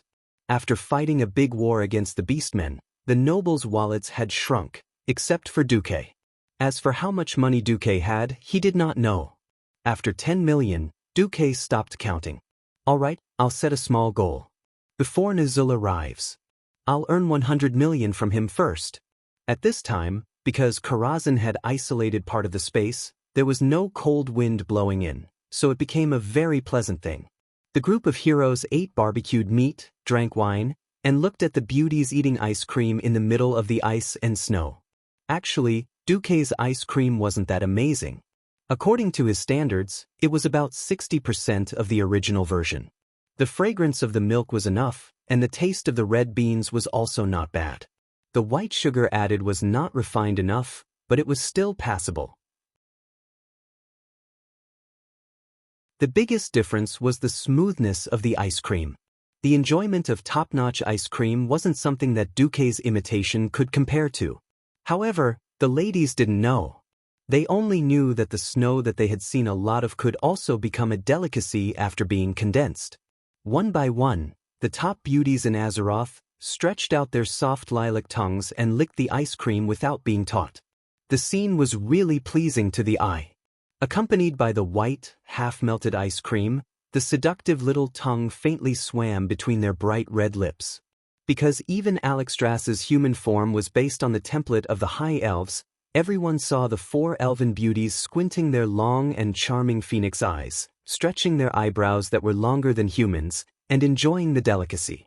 If they didn't know that this had nothing to do with flirting, anyone would mistake it for some kind of temptation or invitation.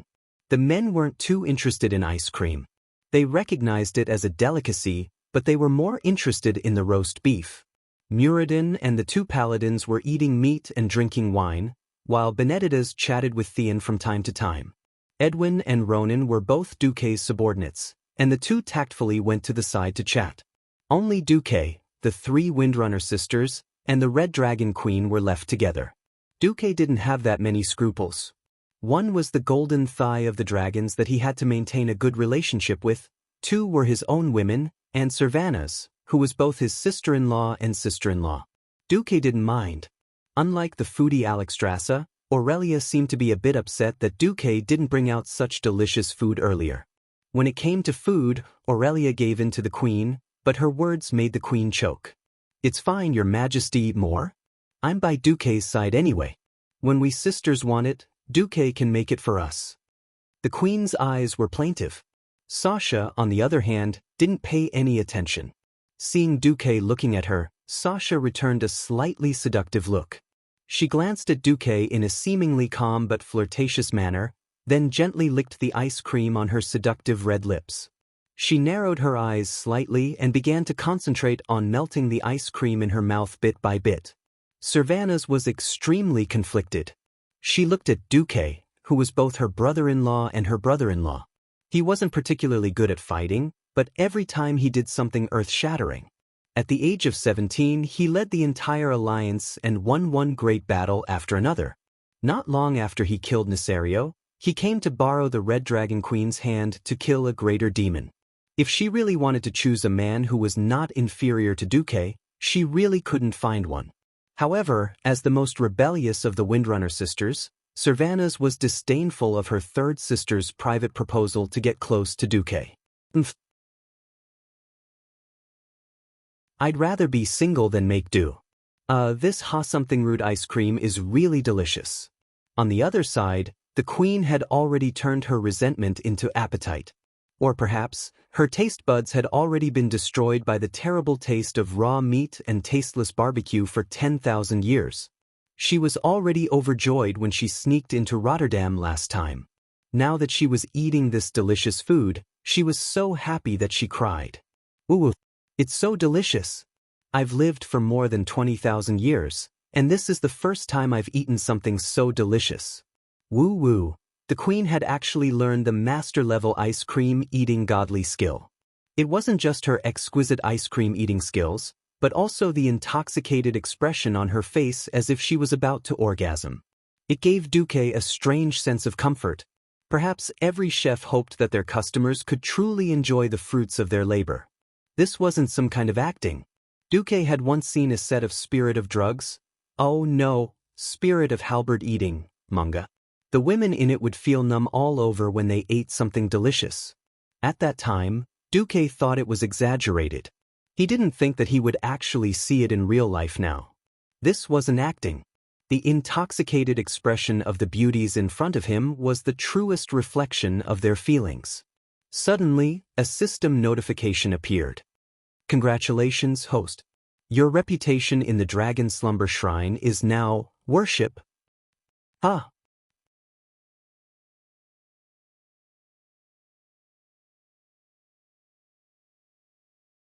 Chapter 662. There was a question mark on Duque's head that no one else could see. Duque's face was full of confusion.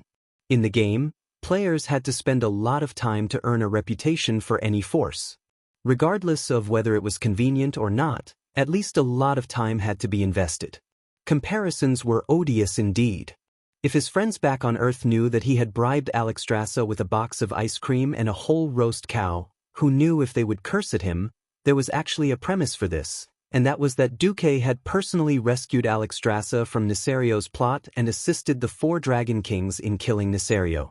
This was the real unbreakable cornerstone of the relationship between the two sides. As for the ice cream, it was just a small prelude. The Dragon Sleeping Temple was the first extraordinary force that had a reputation of worship after Duque came to the world of Azeroth, and it had epic-making significance for Duque. Reputation in the game was more of a naked benefit, such as being able to exchange for better equipment. Reputation in the real world represented the degree of support the force had for Duque. Looking at the system prompt, his guardian authority had become, in the guardian battle, you can specify an unlimited number of ancient red dragons to fight together as needed. The blue dragons, green dragons, and bronze dragons will definitely respond to your reasonable call. Duque began to understand the significance of the reputation of worship. Reputation of worship meant that the force had already sacrificed themselves for him without any hesitation. Just like before, after the reputation of worship in Stormwind City, Lang did not even mind Duque drawing out the territory of Stormwind to establish his own country. The soldiers and people were willing to share half with Duque. What's more, after Duque made it clear that he only wanted to be a Grand Duke and guard the borders of Stormwind and Azeroth, Lang was even more willing to contribute money and strength. If he could give a gold coin, he would never be short of anything. It was the same for the Dragon Sleeping Temple now. As long as the Dragon Sleeping Temple identified a force as the enemy of Azeroth, they would definitely be able to attract the Dragon Clan's reinforcements. Looking at the other forces, Duque suddenly felt that he was doing quite well in Azeroth. The ones that accumulated worship were Stormwind City, Iron Furnace Fort, Rapid Stream Fort, and Dragon Slumber Temple. Reverence, Kull, Tiras, Nomarigan, and Eagle Nest Mountain. The other kingdoms were basically respectful. Only Rotterdam and Kuel Salis were indifferent. Lordaeron was defeated because Duque had repeatedly slapped Tarinas in the face. As for Kuel Salis, Duque had poached his 3 strongest ranger generals. Kuel Salis was already giving Kuel Salis face by not falling out with Duque. Duque only had one question at the moment. Was the Calamity Troop an enemy in the eyes of the Dragon Tribe? When Duque asked about the Queen tilted her head and reluctantly stopped talking. Well, there are rarely any foreign races or fallen humans with demonic powers. Actually, it depends on how dangerous the target is. In our definition, there are only 2 groups of absolute enemies, excluding the fallen Nisario. One is the demons of the Burning Legion, and the other is the most powerful subordinates of the ancient god of Azeroth. The rest will have to be determined by a meeting. You know, unless it is a very urgent situation, I have the right to order an emergency meeting. Otherwise, it will be very troublesome to wait for those guys who are often asleep or not doing proper work. Alexstrasza shrugged. The next second, she found that a small piece of ice cream had fallen. The Queen stuck out her tongue in an attempt to save the ice cream, but accidentally let the ice cream fall into the dragon's valley in her breastplate. Without the restraint that a human lady should have, the queen actually pinched the ice cream out with 2 fingers and put it back into her mouth. Well, she even sucked on her fingers. Watching the half-melted ice cream drip down the dragon's peak into the deep valley, Duque hurriedly turned his head and silently chanted a spell in his heart. "That thing is a dragon! That thing is a dragon!" Eating ice cream with barbecued meat was just a small interlude. What made everyone the happiest was that they had foiled another conspiracy of the Burning Legion without any losses on their side. Duque had recovered the entire Karazhan Mage Tower, and the heroes had obtained a lot of epic equipment. For example, Edwin had obtained an epic one-handed sword, Grudge, and a pair of Lurker's leg guards. Benedict had obtained Penance's trousers. Muradin obtained a defense warrior, a Miramis shoulder pads. On average, everyone had obtained 2 pieces of epic equipment that surpassed this point in time. This was a real improvement for the heroes. Even though they had stepped into the realm of heroes, they could not fully unleash the mysterious power contained in these pieces of equipment. This did not hinder them from setting a direction and a benchmark for their efforts. The group returned to Lordaeron that night. When that big-mouth Muradin spread the news of what had happened in Karazhan, the entire city of Lordaeron seemed to have experienced another major earthquake. Everyone was in an uproar. The demons were here again?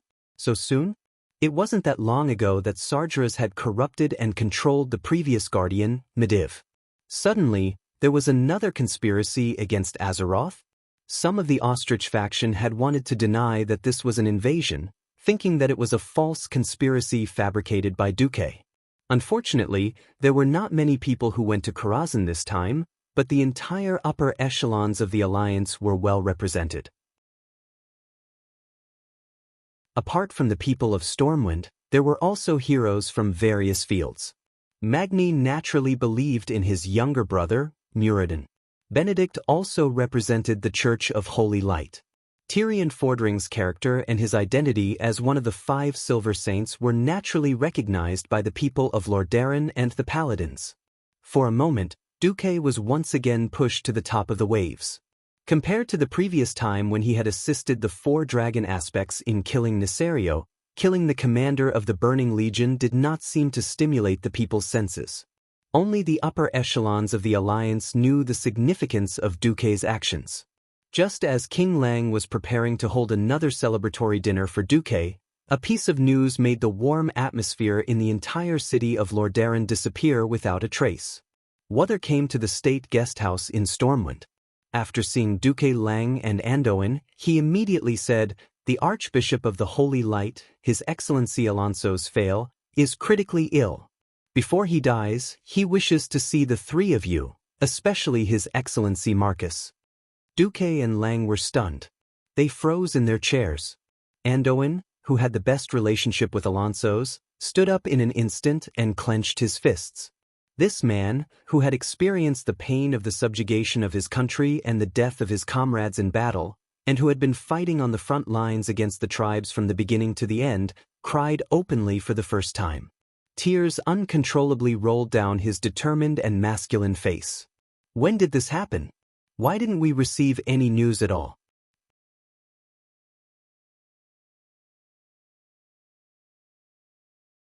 Chapter 663.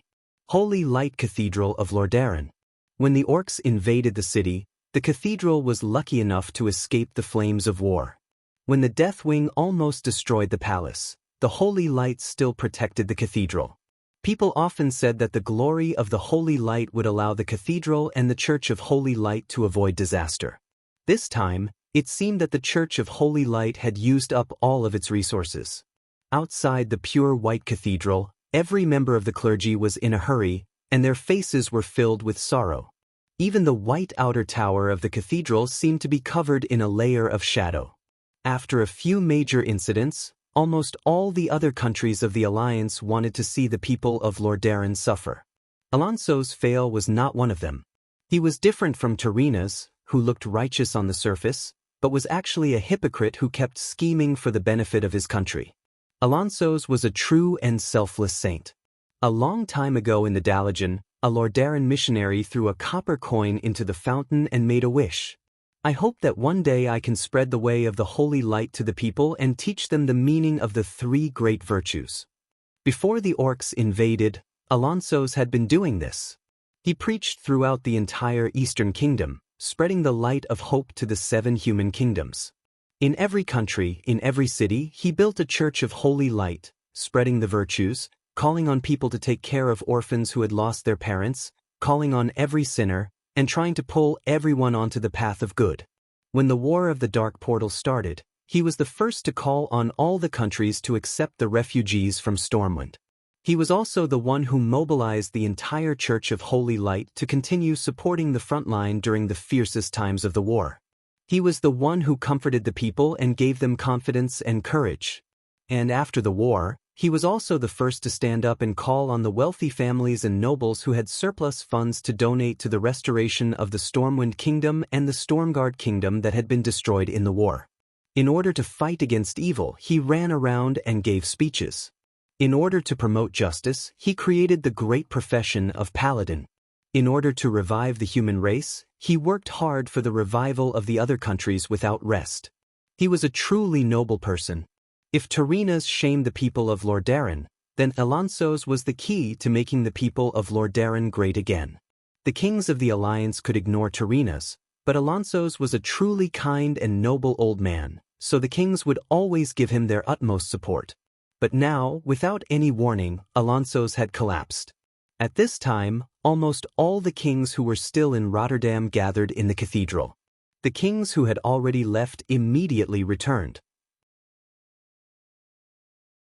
Even King Xian of Gilnis, who had withdrawn from the alliance, sent his ministers to express his condolences. Duke, Ryan, Andoin, and the rest felt heavy as they followed Uther, who had a solemn look on his face. At this point, the priest's cure illness was already very mature. Ordinary ailments and pains would not affect Bishop Alonso's body. Duque secretly asked Uther if the archbishop was cursed, but Uther shook his head. Outside the archbishop's bedroom, Duque saw King Salas, who was a little depressed. Salas's eyes were red, and it was very likely that he had cried a little. Not every fallen king had a spiritual leader like Andoin as a helper, and not every king had a decathlon like Duke who could support the whole country. In the days when Stormguard was destroyed, Archbishop Alonso's was the one who accompanied Salas the most. At the crucial time of the restoration of the country, the one who gave the people of Stormguard the most help other than Duque was Alonso's. Alonso's suddenly collapsed. Even a man like Salas, who had been through a lot, felt an important pillar of support in his heart collapse. Other than Bolvar Fordragon, who was still in charge of the country in Stormwind, and Reginald Windsor, who stayed in the Redridge Mountains to command Duque's private army, all the paladins were already waiting outside the door. Seeing Duque and the others coming, Salas's mouth was full of bitterness. Lord Fail's time is limited. According to the archbishop's wishes, Uther will lead you in one by one.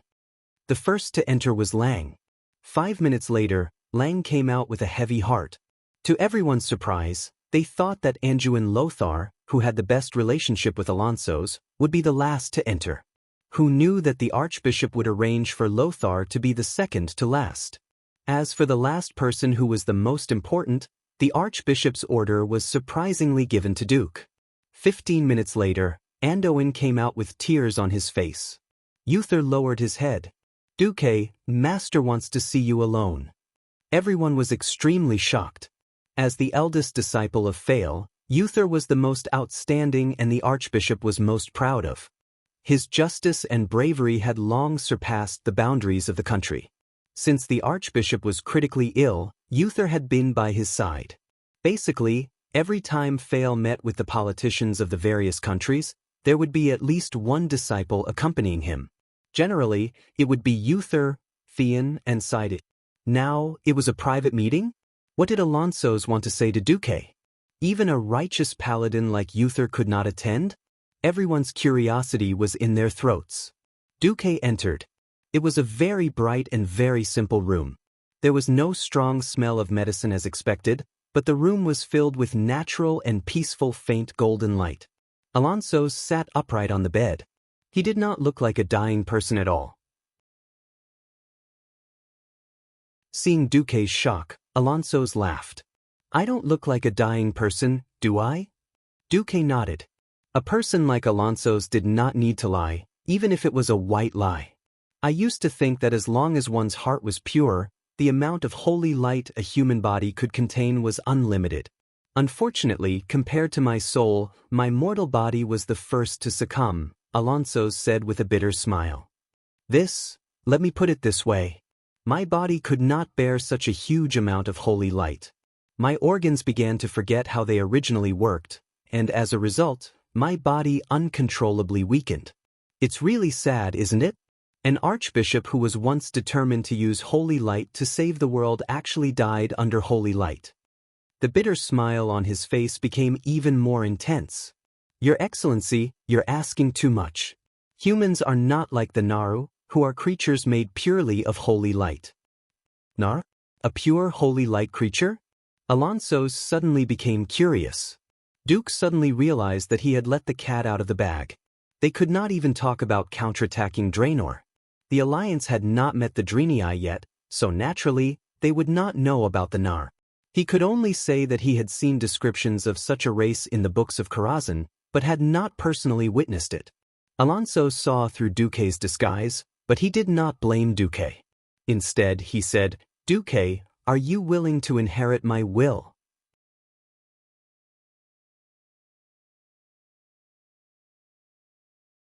Chapter 664. Duque was almost scared to death on the spot. Are you asking me to delete my character and start all over again? Huh. Duque pointed at his face in surprise. I'm a mage. Alonso's was taken aback and immediately laughed. No, you misunderstood. Although I personally created the profession of paladin, it's also because priests and paladins have common characteristics. I don't have the wisdom to cross different power systems to turn a mage into a priest. That's the fact that Nesario transformed into the Lord of Pristo and almost became one of the kings of the Alliance deeply touched me. Although this is a part of human nature, it also made me alert. If the important members of the Alliance are corrupted by evil and fall spiritually, the consequences will be devastating. Duque thought to himself, are you a quack too? Did you also foresee the fall of Arthas and Kale, who knew that Alonso's slap in the face, which was clearly unintentional, made Du's face swell. Archbishop Alonso said directly, Actually, the person I'm most worried about is you, Duque. Me? Duque pointed at himself bitterly. In the entire Alliance, the one I admire the most, but also worry about the most, is you. Duque, is this a compliment or a criticism? Is this a form of flattery? You have the most outstanding military talent since Thoradin the Great. No king, marshal, or general can match your talent in commanding. You are also likely to become the greatest mage in human history. As long as you are given enough time, it is not surprising that you surpass the previous guardian, Medivh. But I found that you have a fatal weakness. Your will is too weak compared to your power. You can even find this? Actually, you're not the only one who has a weakness. Since ancient times, almost all heroes who became famous at a young age have similar weaknesses. They reach the peak of their achievements at a very young age, then lose themselves and their direction in the midst of flowers and applause. They had forgotten their original intentions, forgotten their own hearts. They pursue illusory fame too much, and in the end they fall. In fact, there are many saints in the Cathedral of Light who have fallen to the devil's minions. No, I know very well that the Burning Legion will come. I don't have the capital to fall. And the Burning Legion? I don't even love succubi. How can I fall in love with someone with a different style? Completely unaware of Duke's thoughts, Alonso's continued to sigh. I'm not denying your achievements and status. However, if something were to happen to you, the core power of the Alliance, it would be no less than Nesario's attack on the Long Sleep Temple back. For a moment, Duke felt as though 100,000 alpacas were galloping in his heart. Are you trying to say I might become the second Nesario? If it was anyone else who said this to Duke, Duke would definitely slap them without any explanation. But towards Alonso's, a true saint who had dedicated his life to the people, especially a saint who was about to die, Duke could not bring himself to be angry. Duke lowered his head slightly. Your Grace is right. My temperament does need to be tempered. All right, I'll accept it. Alonso's waved his hand. No. I'm the one who's being rude. Duke, you've proven yourself several times under the temptation and coercion of the devil, yet I still doubt you. It's my fault. Unfortunately, with Aegwin and Mediv as precedents, I still hope that you can accept the power of holy light that contains my will. I swear, this power of holy light will not destroy your body or soul. Its only function is to automatically fight back for you when your body and soul are invaded by the devil. I dare not say that I can resist the power of a greater demon, but high-level demons are not a problem. Phew. Duke heaved a sigh of relief. In that case, I have no objections. Actually, I also know that you mages don't like. Wait, you agree? As a preacher who taught people to be kind, Alonso's talent in verbal cannons was undoubtedly top-notch. He was already mentally prepared to guide Duque to be kind no matter what. Because if Duque fell, the alliance would really be in trouble. Who would have thought that Duque had always been worried about not having enough humanity? Previously, Ghoul, Dan had activated the curse that Sardras had left on Duque, which had drained a lot of Duque's humanity. Duque had never been able to replenish it. At the end of the day, Duque was still someone who was afraid of death. Fearlessness and whatnot never happened to him. But under external pressure, he was always able to erupt with unprecedented courage at the critical moment. This time, Duque had chosen to accept it because he was also afraid of death. Duque had had enough of the greater demon's curse. That level of curse would not only consume one's life and soul, but even worse was the contamination of one's spirit and will. This was not something that could be withstood with just a firm will. Duque was not Bolvar. When he asked himself if his body was constantly being burned by flames, the first thing he would have to do was to surrender. Chief Shaman of the Burning Legion. Elder, please accept me as your disciple. I don't ask for anything. Just give me 2 coquettish sluts. Oh no, 2 succubus secretaries. Cuff cuff. Duque discovered one thing. If Nazul was chosen by Kill Jaden as the Lich King because of his talent in controlling a large number of undead subordinates, then Duque, who had the system elf, seemed to be more suitable to be the Lich King than Nazul. After advancing to a Radiant Moon Archmage, Duque discovered that the upper limit of his control had greatly increased. Now, he could control up to 512 magic hands at the same time, and could launch 256 of the highest level of Flame Blast at the same time. Duque could not imagine what would happen if he, a transmigrator with super multicasting talent and super group mind control ability, degenerated into a Lich King. Wouldn't that mean that the world of Azeroth would definitely kneel? For the sake that the fierce girl beside him did not have to turn against him, for the sake that he did not have to open a harem as a dead person, for the sake of the few benefits of transmigrators, Duque was determined to fight against evil to the end. Looking at Duque's complicated eyes, Alonso's felt very strange. He had seen countless people in his life, noble, despicable, hypocritical, and despicable. He dared to say that he could see through a person's character at a glance. But the feeling that Duque gave him was always the most special one. Obviously, Duque looked like a little ruffian. He did not have a firm belief, did not have enough courage to do big things, and at most had a little cleverness. But every time at a critical moment he would give people a contradictory feeling, and one could fully see the flash of humanity in him. Perhaps it was because of this contradiction that he was human. Alonso's Fail extended his hand to Duque.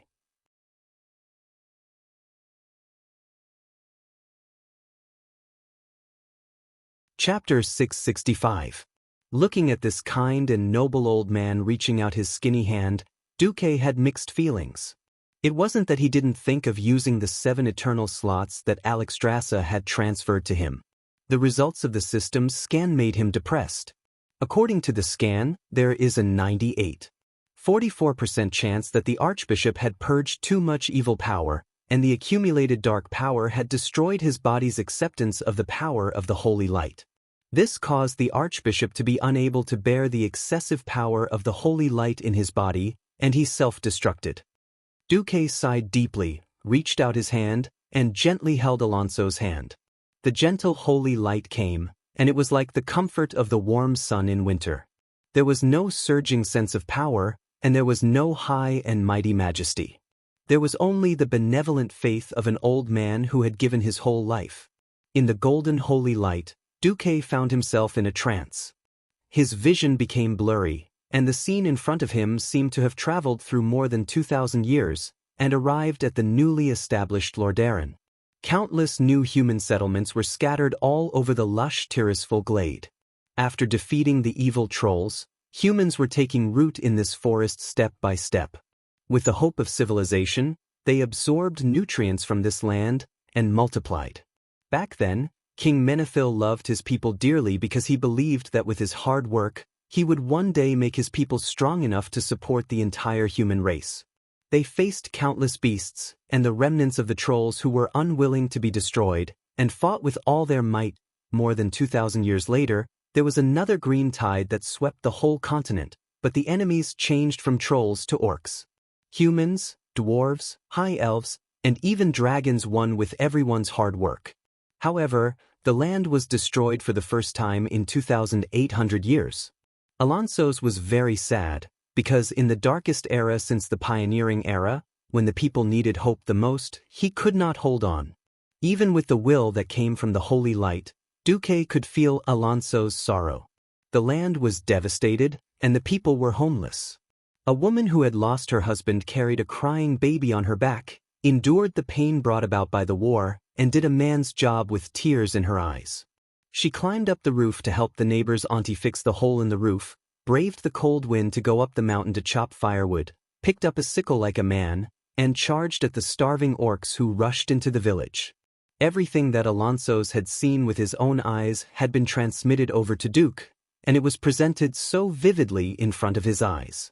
For the king, the war was over. For the people, the war was not over. The old peace was short-lived. A new war would come. At this moment, Duque truly felt that he and the Azeroth people were breathing the same air of the future and shouldering the same huge sense of mission. As a transmigrator, he had the gaze of a prophet that could make everyone in the world tremble. But Duque had not done enough. You can do better. Protecting Azeroth, the last human habitat, was not an easy task. Duque could not go back. If that was the case, then he had to be prepared to work hard for decades, or even centuries, until the Titan of creation came again and destroyed the Burning Legion to achieve the ultimate peace. He shouldered the future of Azeroth, the inheritance of civilization, and the continuation of order.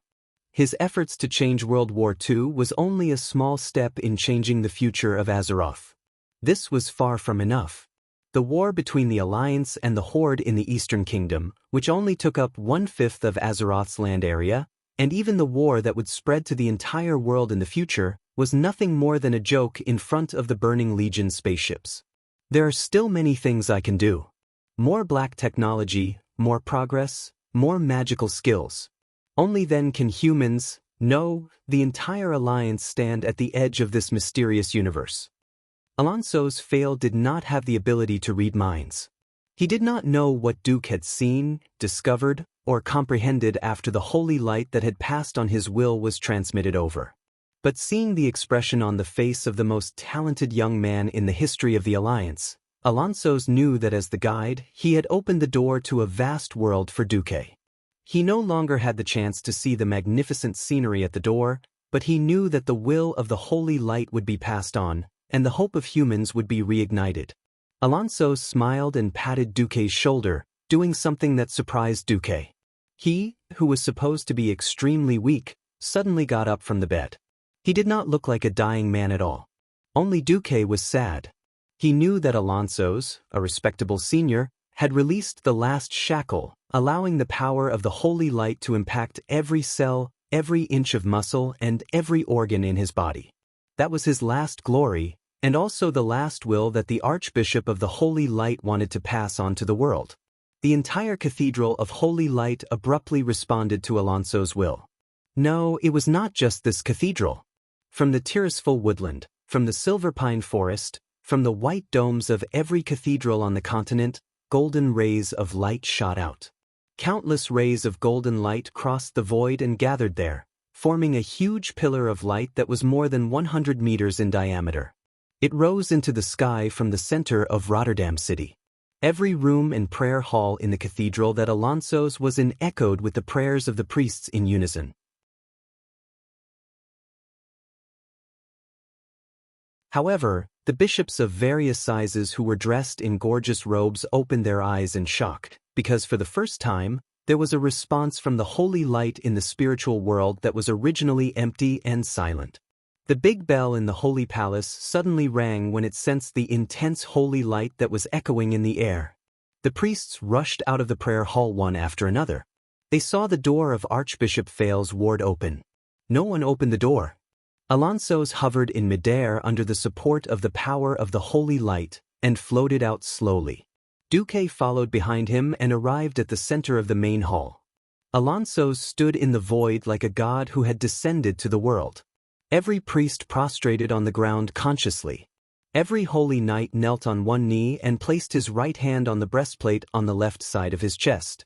Even the king of a country had to bow deeply to show his humility towards the power of the holy light. Alonso smiled and said, "Someone once asked me why I did not appoint the next Archbishop of the Holy Light. At this last moment, I will answer this question." Several bishops who had once tried to fight for power immediately shivered, and subconsciously pressed their foreheads closer to the cold ground.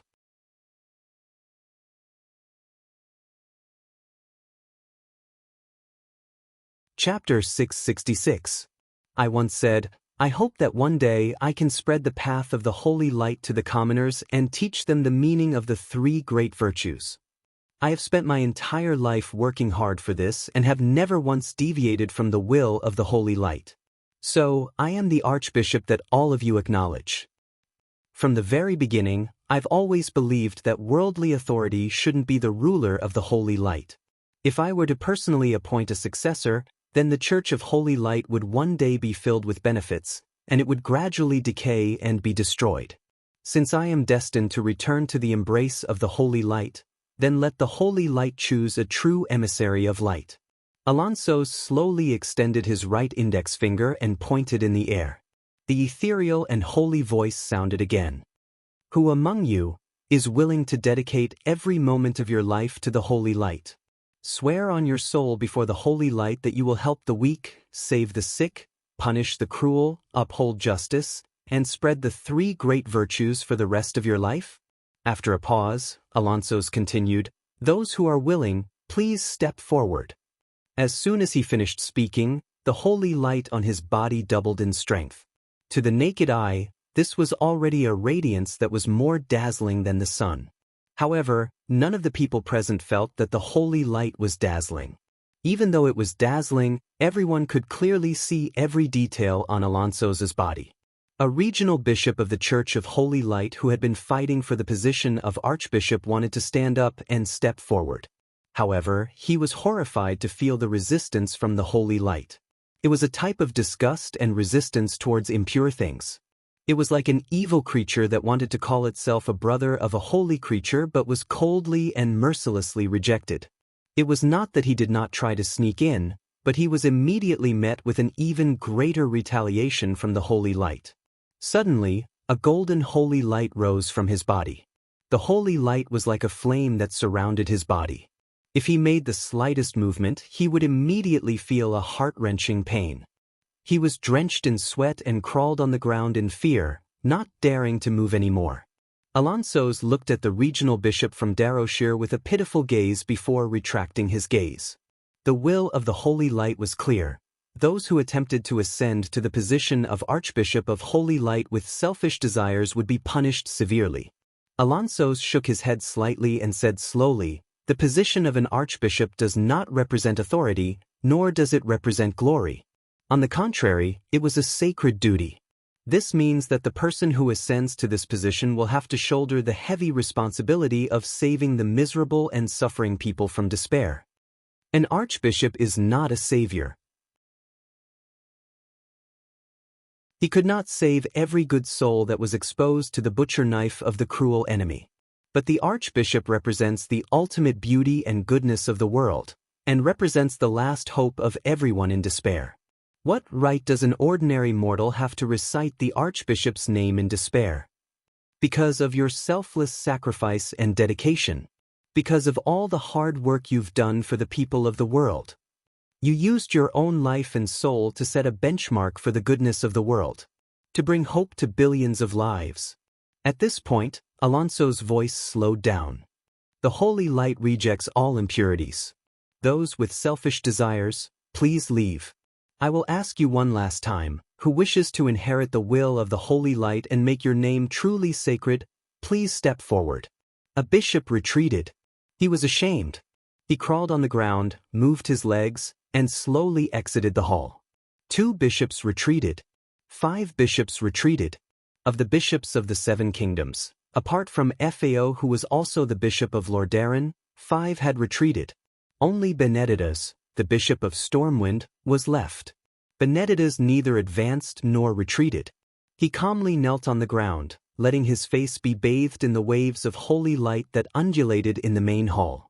He was quietly waiting for the new archbishop to be born. Alonso's demands were too high. All humans have selfish desires. Humans had birth, old age, sickness, and death. As long as one was human, there would always be things one wanted to do. Was there really such a perfect, selfless saint? Speaking of which, if he was this pious, was he still human? At this moment, a person moved. He was Alonso's most beloved and valued disciple, Wuther the Lightbringer. Wuther's calm voice rang out. I believe I can do all of the above. If everyone does not mind that I am a holy knight, I am willing to accept the inheritance of the will of the holy light. There was a low commotion around, but it quickly subsided. Alonso spoke. The path of the holy light does not discriminate by nationality or race. The holy light is the ultimate wish of all things in the world. If you, Wuther, are willing to offer your life and soul to the holy light for all people in the world, then please stand in front of me. Wuther did not hesitate. He walked up to Alonso's, who was suspended in the air, and knelt on one knee. He lowered his head, which he did not even lower for the king. I, Wuther the Lightbringer, swear before the holy light that I am willing to abide by the 3 great virtues. I will use my life to spread the holy light, spread hope, punish evil, and promote justice. The clear and sonorous voice echoed throughout the entire Holy Light Cathedral. Although it was a little strange for a holy knight to be the next archbishop of the Holy Light, the priests quickly accepted it. Yes. Only a truly selfless person had the right to set foot on that holy position, and only had the right to be holy in the hearts of the people. Alonso smiled as he lowered his body and patted the shoulder of his most devout disciple. Tears of gratification flowed from the corner of his eyes. He looked up to the sky and shouted, "Praise the holy light." Suddenly, an illusory ball of golden holy light descended on Wuther's head, forming a golden crown that looked like a garland. This was the holy light's recognition of Wuther. For a moment, everyone was stunned. After being stunned for a full 3 seconds, countless priests knelt on the ground, straightened their backs, and raised their hands to the sky. Praise the holy light, praise holy Wuther. The next moment, everyone's voice stopped. That's right. The moment the inheritance was completed, Alonso's Fail's name became history. Wuther the Lightbringer's name became the new holy. Wuther the Lightbringer's tears flowed down his face as he hugged his teacher's limp body. On this day, with Lordaeron as the starting point, the bells of every church of light in every city and every small town in every village rang. Countless believers knelt on the ground and cried in sorrow. Everyone used this method to commemorate the passing of a true saint. Standing on the balcony of the state guest house, Duque looked at the Holy Light Cathedral from afar and suddenly said softly, "Let's go. It's time to leave."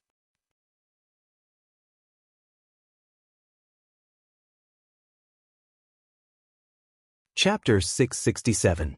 The third year and second month of the Dark Portal. The earth was still frozen, and there were no signs of life waking up. This was the most difficult time of winter. It was still winter, but almost all the food was gone. In the northern continent of Rotterdam, corpses of people who had frozen and starved to death could be seen everywhere. Due to the cold weather, there was no need to worry about the plague.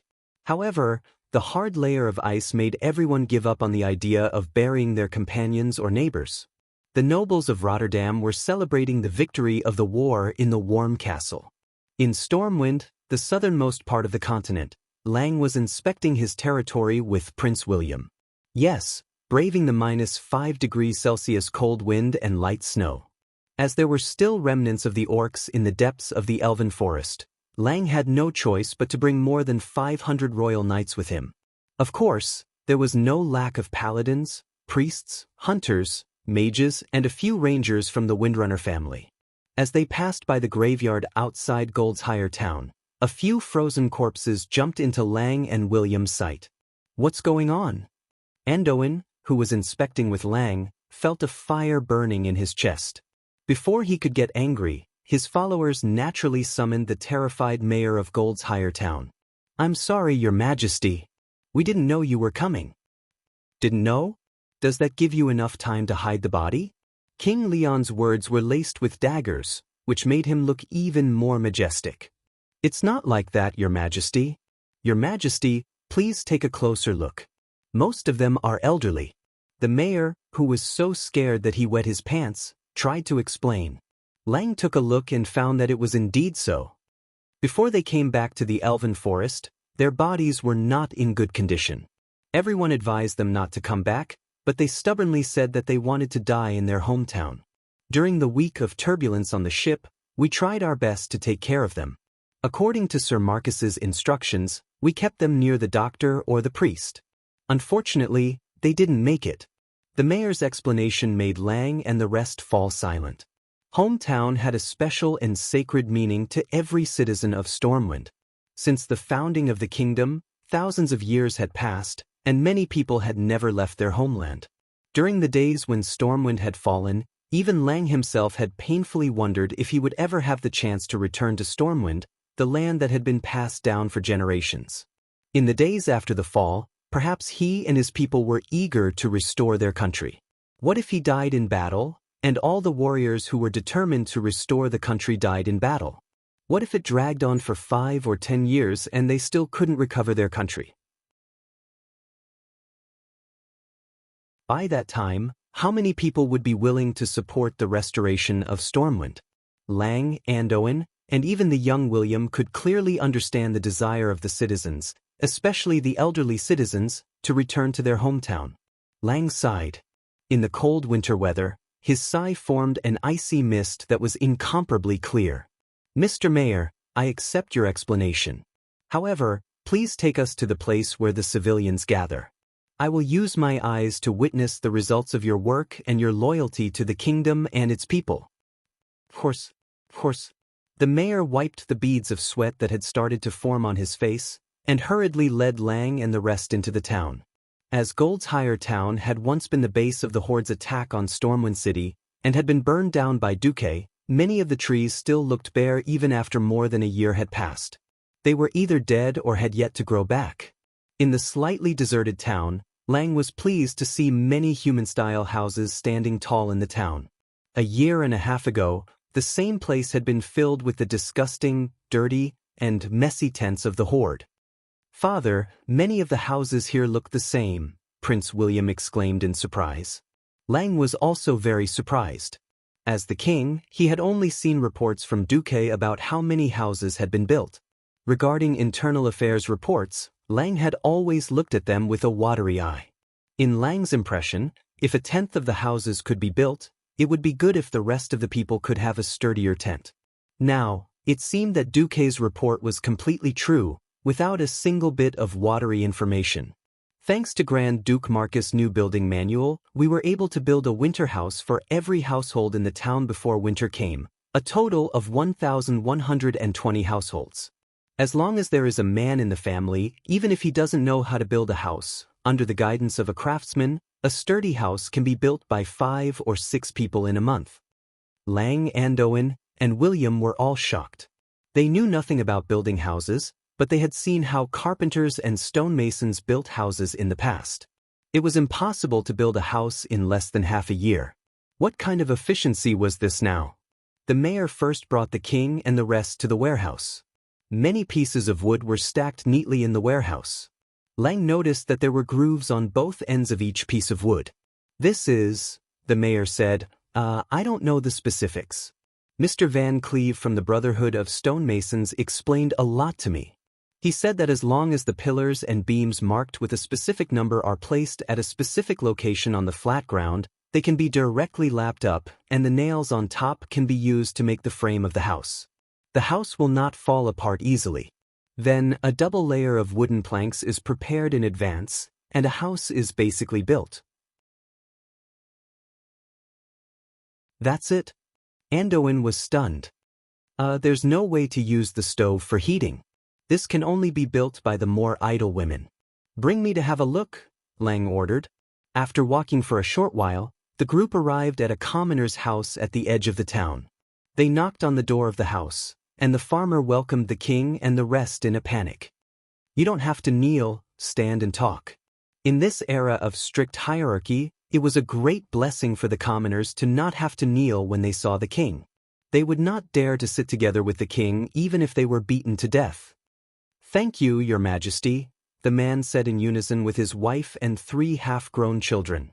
"Are you a soldier on leave?" Andoin noticed the man's necklace.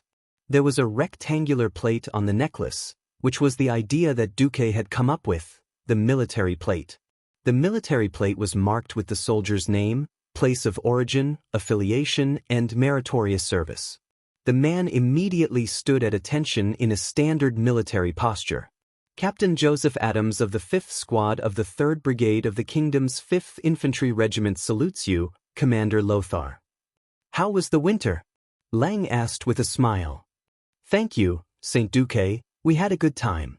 Joseph's face changed almost as soon as he finished speaking. "Saint Duque?"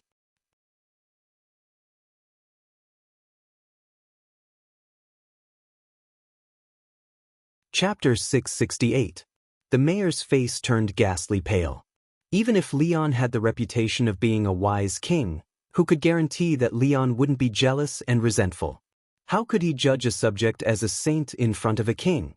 That was a huge taboo. If it was in the past, no one would sigh for them even if they hung all the gossipers in the town on the spot. The mayor already wanted to kneel down and beg for mercy. Unexpectedly, King Leon raised his hand and raised his left palm, gesturing for them to stop. He did not care about Joseph, who had already knelt down in fear, nor did he care about the trembling mayor. Instead, he turned to Prince William and said, "Child, today I want to teach you the way of a king." "Father, please speak. I'm listening." The little prince nodded seriously. "To be a wise king, the first thing you have to do is never be jealous of a minister who is more talented than you. When it comes to war, I am far inferior to your uncle Andoin. He is the god of war in the hearts of the soldiers. I'm not. When it comes to strategizing and internal affairs, I can't even learn a little bit about your brother Duque. I only know that under his management, my people are living a better life." Lang shrugged his shoulders and pursed his lips, making a funny expression. "All right, if I was the kind of stupid king who couldn't bear to see his minister become a saint, should I behead Andoin and hang Duque, and then let the people send me to the stake? No. Before the people do anything, the women from the Windrunner family will first skin me alive. Oh, that's too bad.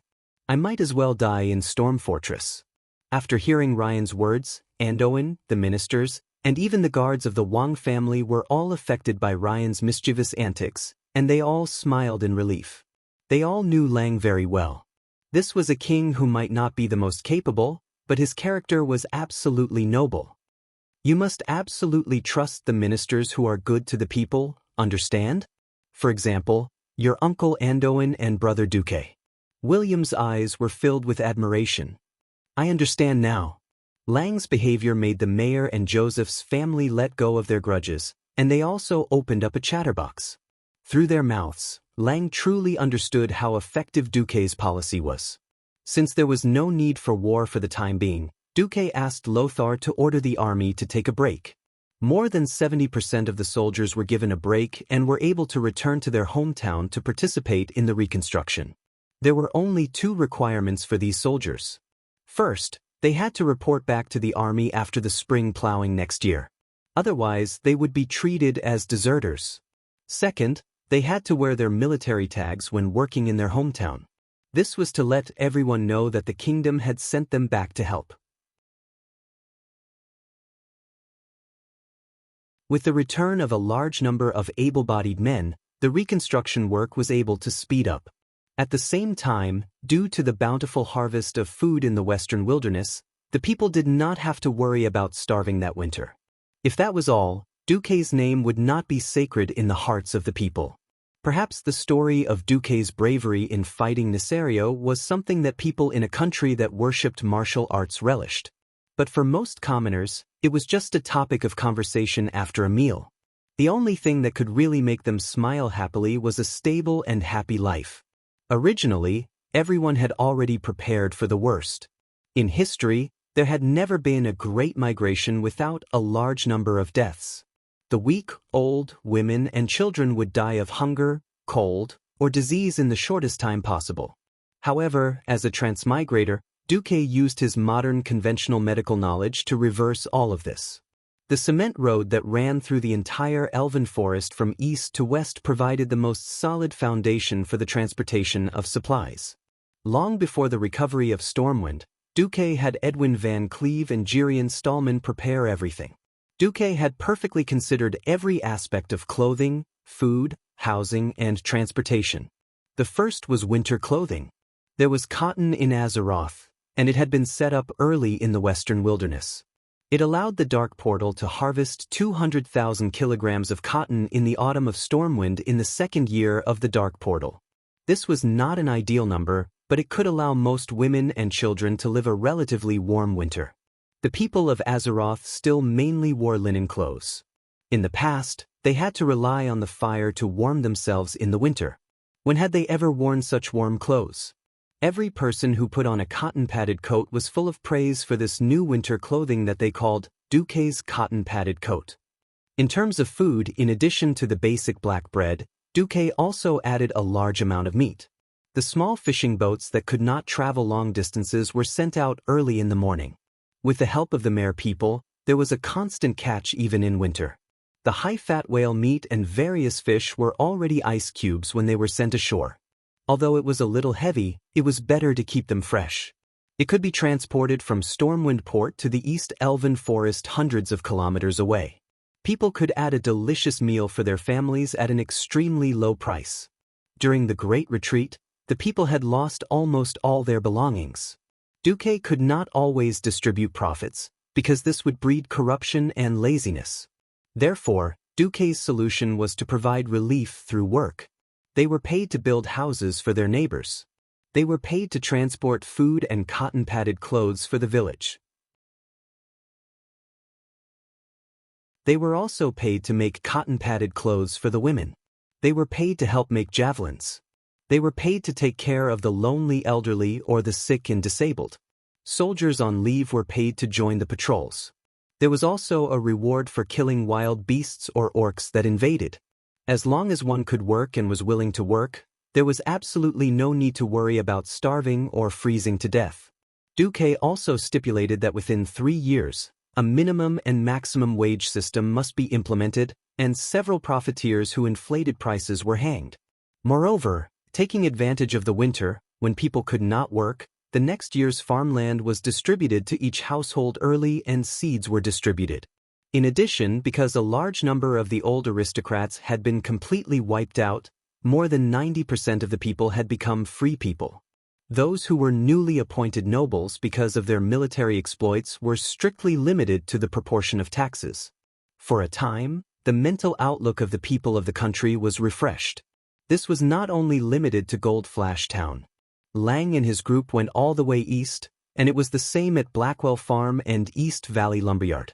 If there was any difference in different places, it was that in Duque's territory, The implementation of various policies was more resolute. Lang met the manager of the East Valley Lumberyard, Darnielle, and found that the former mage had become the director of a factory specializing in the production of magic items.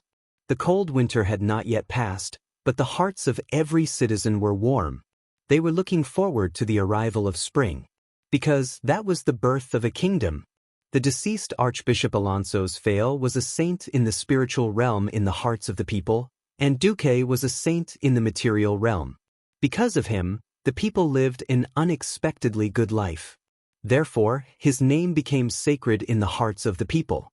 From this winter onwards, the people of Storm Country used to add the word saint in front of Duque's name.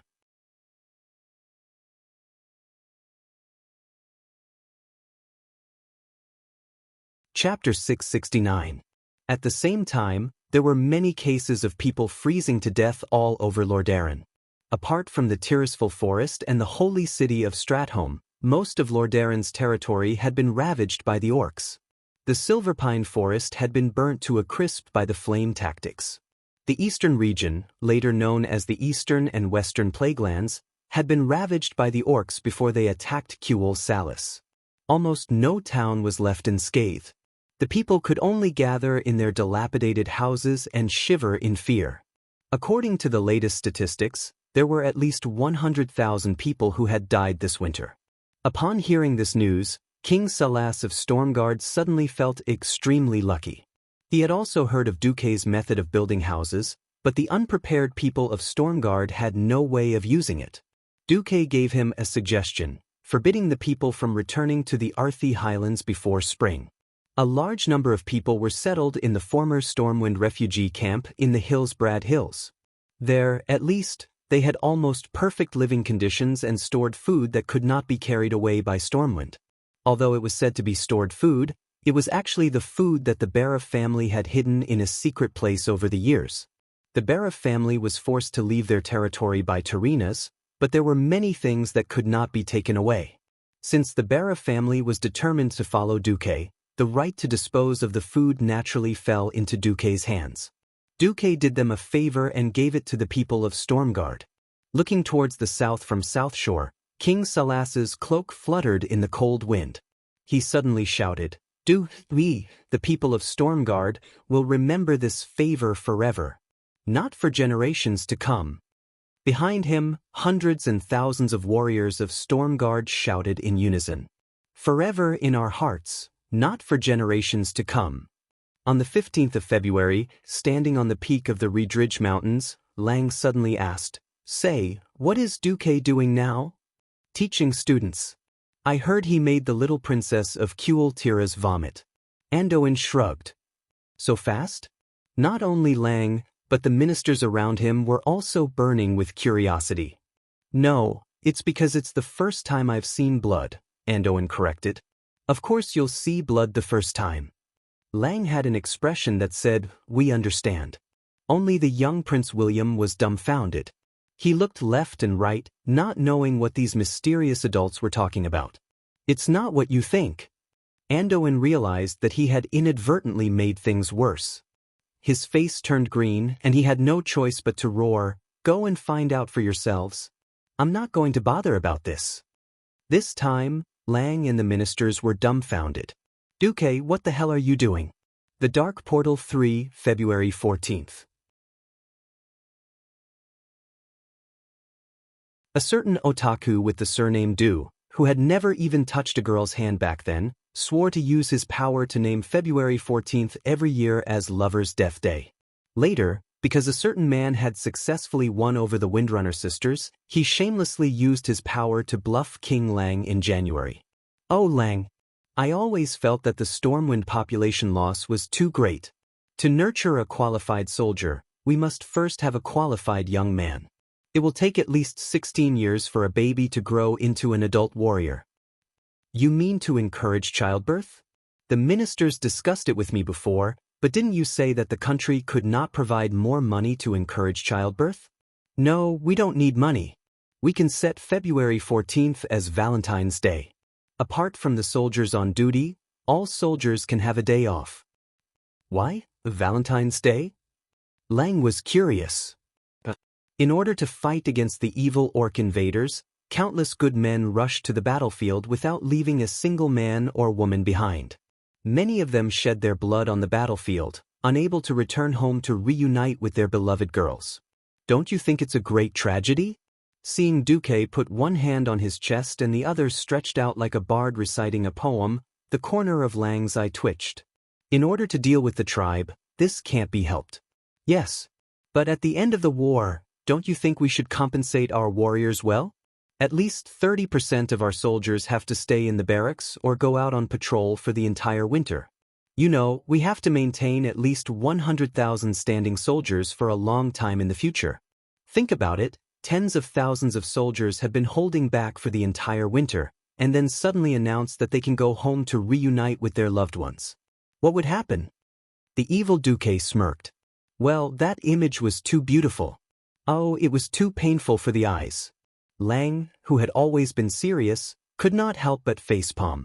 However, this era did not have the three gods of death on Earth, Durex, Okamoto, and Jasper. These three gods of death had prevented billions of humans from being born. There had long been statistics on Earth. Starting from February, after 10 months, the number of babies born in December was the highest. Lang smiled bitterly and turned to look at Andoin, who was also rubbing his eyebrows. What do you think? Lothar could only answer with a bitter smile. In terms of military discipline, it's terrible, but in the long run, it's beneficial to the country, so I can only agree.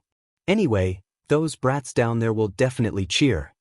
Hence, on the 25th of January, Stormwind officially announced that the 14th of February would be Valentine's Day in the kingdom. There would be a total of 3 days before and after that, and the soldiers could have a holiday in advance or later. It was so that the brave soldiers could reunite with their loved ones after going through tough training and battles. In this era, professional soldiers had very few days off, and there were no fixed holidays. Most of them had served for more than 15 years. In ancient Rome on Earth, professional soldiers had to serve for 25 years before they could retire. Before Stormwind, more than a third of the men were sent to the army for the sake of the war. Although the war was basically over, most of the soldiers had signed an oath with the kingdom to serve as soldiers. Now that the announcement was made without any warning, the whole country cheered. Jaina arrived in Stormwind by ship on the 15th of January. On the surface, it was to become Lin Li's disciple, but in fact, Dai Lin had asked Jaina to come over with the intention of marrying off his daughter. Just the accompanying goods and servants alone took up 3 large ships, and there was also a team of 200 elite guards. Yes, there were also a few ceremonial officers. If anything really happened, the wedding would be held immediately. Duque protested sternly, saying that it was not becoming Lin Li's disciple, but selling his daughter. The 2 old foxes, Dai Lin and Lang, ignored him and had a tacit understanding.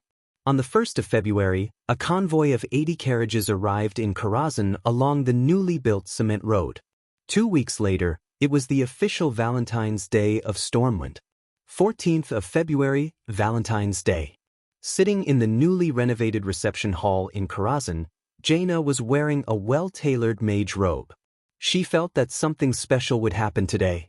Although she had been left hanging for 2 weeks after arriving, the official announcement that Khadgar gave her today was that Duque was giving her her first lesson.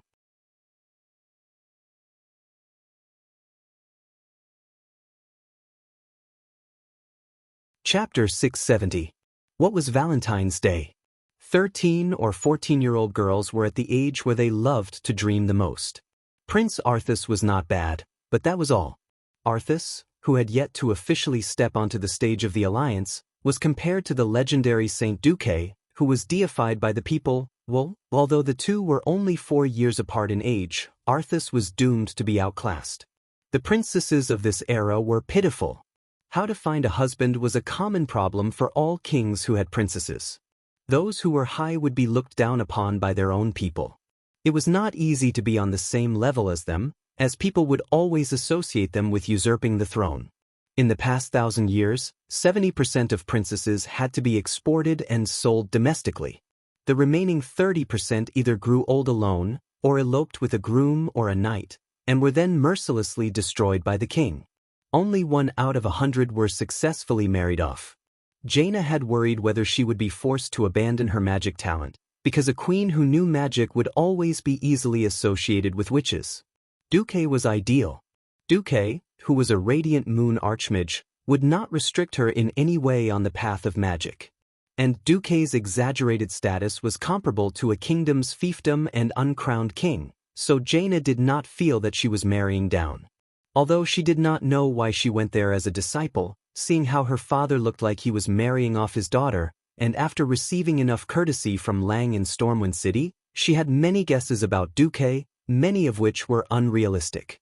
It could not be helped. Who told the 2 kings to reach a consensus while Duque was determined to resist? All kinds of wonderful misunderstandings arose. From the looks of it, Gianna was tricked. She arrived in Karazhan and was left hanging for 2 weeks. Fortunately, she was not grounded, and her best friend Elugia accompanied her for these 2 weeks. The 2 met in Dalajan, and their similar statuses made them naturally close friends. Although she was surprised that Elugia took a big detour to become a countess under Duque, the revival of her close friend's family still made Jaina very happy. When can I see Teacher Duque? The Grand Duke is very busy. The heavy responsibility of rebuilding the kingdom fell on his shoulders. It couldn't be helped. Most of the nobles with the ability to manage had perished in that shipwreck. Furthermore, the task of supplying the army of the blasted lands also falls on the Grand Duke. Elugia lied patiently. He was right. Elugia could not explain the almost natural resistance that Duque had towards Jaina. Duque had instructed Jaina before she arrived, "I don't want to marry Gianna. Elugia, you and Jaina are good friends, right? Then hang her out for 2 weeks. As long as she doesn't leave my fief, you can take her anywhere you want."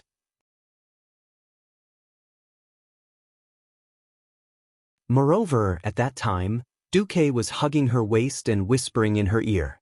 This was simply asking her to set up her best friend. However, Duque's declaration that he didn't want to marry Jaina warmed her heart. Whether it was logically her vassal should first pledge her loyalty to the Grand Duke, or the relationship between the 2 of them almost broke through the last hurdle, both drove her to help Duque set up Jaina. In the end, even though she knew that Duque was actually teaching Ronin in the depths of Karazhan's library, Elugia stubbornly said that she did not know. Then, she took Jaina and a group of followers to stroll around the East Elven Forest. However, after witnessing a series of miraculous policies that Duque had used to help the people survive the cold winter, Jaina's impression of Duque had increased. He's not only a powerful mage and an extraordinary commander, he's also a great ruler. The young princess did not hide her admiration for Duque. Elugia held her forehead and sighed in her heart, "I'm just following your orders. I don't care what happens next." On the night of the 13th of February, when the Einherjar mage Khadgar came to inform Jaina, Jaina was pleasantly surprised and a little anxious. She had a feeling that this new Valentine's Day was very likely prepared for her. However, Khadgar repeatedly emphasized that the first lesson tomorrow was practical magic, which made Jaina very confused. Isn't tomorrow the new Valentine's Day, set by Stormwind? Jaina tried to get more information from Khadgar. Khadgar shrugged, "So what if it is? I'm only responsible for informing you." "Mr. Khadgar, do you have any suggestions for me?"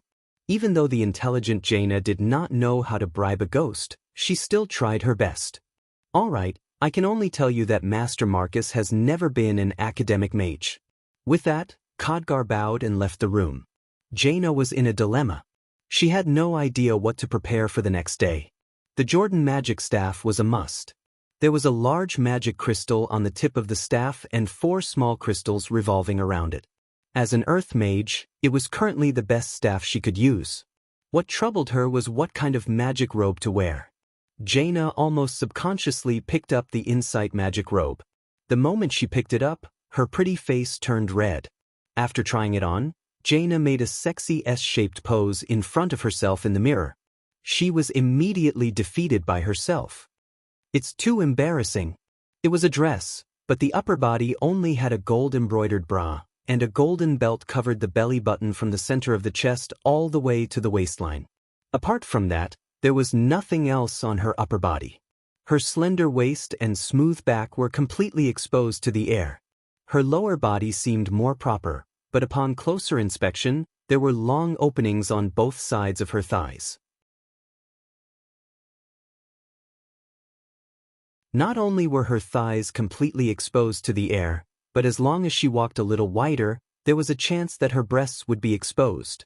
After changing no less than 10 robes, on the 14th of February, Jaina finally appeared in front of Duque wearing a pure white, moon cloth robe, embellished with sapphires.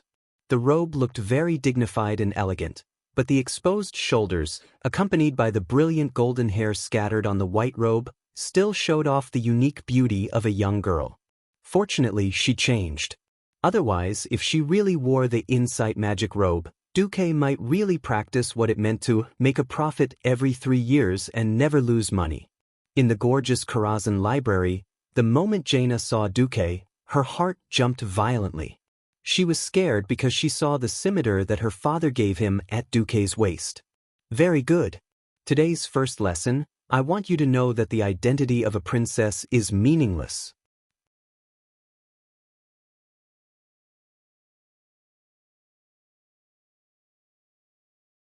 Chapter 671.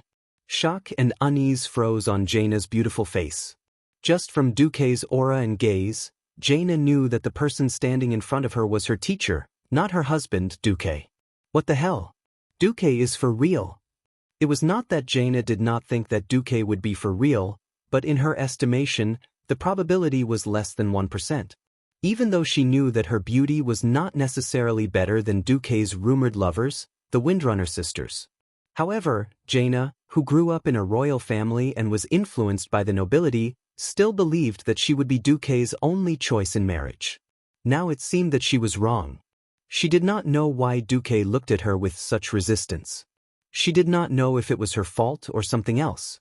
Anyway, at this moment, Duque had completely put himself in the role of a strict teacher. Her identity as a princess was meaningless? Jaina almost wanted to refute Duque on the spot. However, she recalled the recent battle at the Dark Portal. Alterac had been destroyed, Silvermoon City had almost been taken over, and Stormwind and Stormguard had been destroyed. They had only managed to revive their countries. Jaina immediately understood what Duque meant. If there was no country behind her, then the so-called princess was just a meaningless princess of a destroyed country. Jaina's expression froze. Duque was right. Since ancient times, there was no kinship in the royal family, and the road to kingship was always filled with cruelty. Others only saw the glory of being a princess, but who would know her bitterness and helplessness if they were not at her level? Someone as smart as she already knew that her seemingly perfect marriage was actually because she was expelled from the core of Cultivation's power. Jaina fell silent, and for a moment, she had the thought of retreating. Since ancient times, all the princesses of the 7 kingdoms had married outside, and all of them had died of depression. If she returned to Culters? No. If she really went back, even if she had to find a plausible reason, to Cultiras she would be a disgrace. Just look at Princess Kalia. Fortunately, she was killed. Otherwise, the fact that she was once the fiancée of Deathwing was enough to make King Tyrrhenas want to ban her for life. Yes, if she returned, Cultiras would not protect her. Although she was very talented in magic and had great potential, she was still far from Duque, who stood at the peak of the alliance and was destined to become a Breaking Dawn mage. After thinking for a while, Jaina immediately made a decision. With the staff in hand, Jaina bowed respectfully. Teacher Marcus, my surname is meaningless. In front of you is only Jaina, who came to learn the mysteries of magic. It was a perfect and flawless answer. Duque narrowed his eyes. He could not help but sigh at the astonishing inertia of history. Jaina's intelligence and talent were indeed astonishing.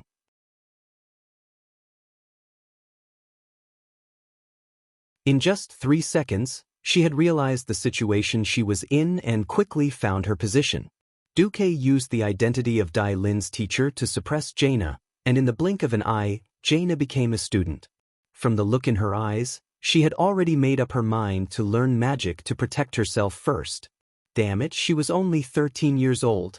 As for Ronan, who had experienced many battles but lacked knowledge, Duque could let her soar in the sea of knowledge in the Karazhan Grand Library. As for Jaina, Duque decided to educate her in a way that could very likely change the course of her life. Alright, since you understand, I won't emphasize it anymore. Duque raised his face. I'm different from Great Wizard Antonidas. Strictly speaking, he belongs to the academic faction, but I think I'm a classic example of a practical one. I've improved more than 100 spells, all of which were adjusted in actual combat. The number of beastmen that died by my hands is also in the 5 digits. Duque was not making things up. At this point, he had already mastered countless metamagic abilities. However, not every metamagic ability was suitable for him, and not all the time. For example, the abilities that increased mana consumption to increase the power of spells. In the past, when his mana was low and his mana recovery was too slow, he had to use them according to the situation. Now that he had advanced to Radiant Moon, he could use them whenever he wanted. The system was adjusting Duque's spells all the time. This was how there was Duque, who was invincible in group attacks on the battlefield. After killing a lot, there would naturally be a murderous aura. It wasn't that there had to be vengeful spirits haunting that person, but it was a kind of indifference to life, even cruelty. Duque just stood there, and under the pressure of his aura, Jaina couldn't help but take half a step back. And Duque took a big step forward, his heavy footsteps weakening the pride in Jaina's heart. Duque suddenly asked, "Actually, His Majesty Rin doesn't mind me being made a king. Do you know why I didn't?" Jaina found that she actually didn't dare to breathe. "I don't know." The Burning Legion has already begun to move against the world of Azeroth. From Sardra's controlling Medivh to open the Dark Portal, to kill Jaden's deputy attacking Karazhan not long ago. In just 3 years, the world of Azeroth has experienced 2 major crises of destruction. Jaina hugged her Jordan's staff, and couldn't help but nod. I have foreseen that the evil power that transcends the mortal world will descend rapidly. In the face of the terrifying power of the demons, worldly power is meaningless. So what if it's as powerful as Rotterdam? Maybe within 10 years, Rotterdam will become history, and the great Rotterdam will also become a ruin. When Duque said this, Jaina shivered, and she had goosebumps. She really couldn't imagine the destruction of the beautiful Rotterdam. She really wanted to refute Duque and say that it was a ridiculous rumor. However, Stormwind City had fallen, Torrential Fortress and Broken Ridge had been destroyed. Even the Rotterdam Palace had been demolished by the Wings of Death. This was unimaginable 100 years ago, no, even 5 years ago. Jaina could only nod.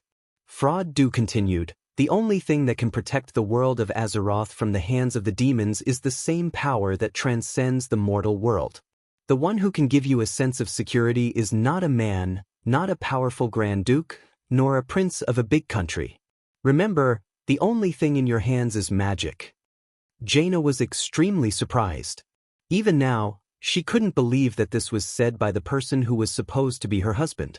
However, she had to admit that if even the kingdom couldn't be trusted, then only magic could save her. At this time, Duque suddenly grabbed Jaina's wrist, and a strange magic wrapped around both of them. Teleportation? When Jaina recovered from the dizziness of the long-distance teleportation, she was shocked to find herself in a world of ice and snow. You're tuning in to the Wang Lin's Journey YouTube channel. Don't forget to subscribe and join us on this journey to catch the most captivating stories.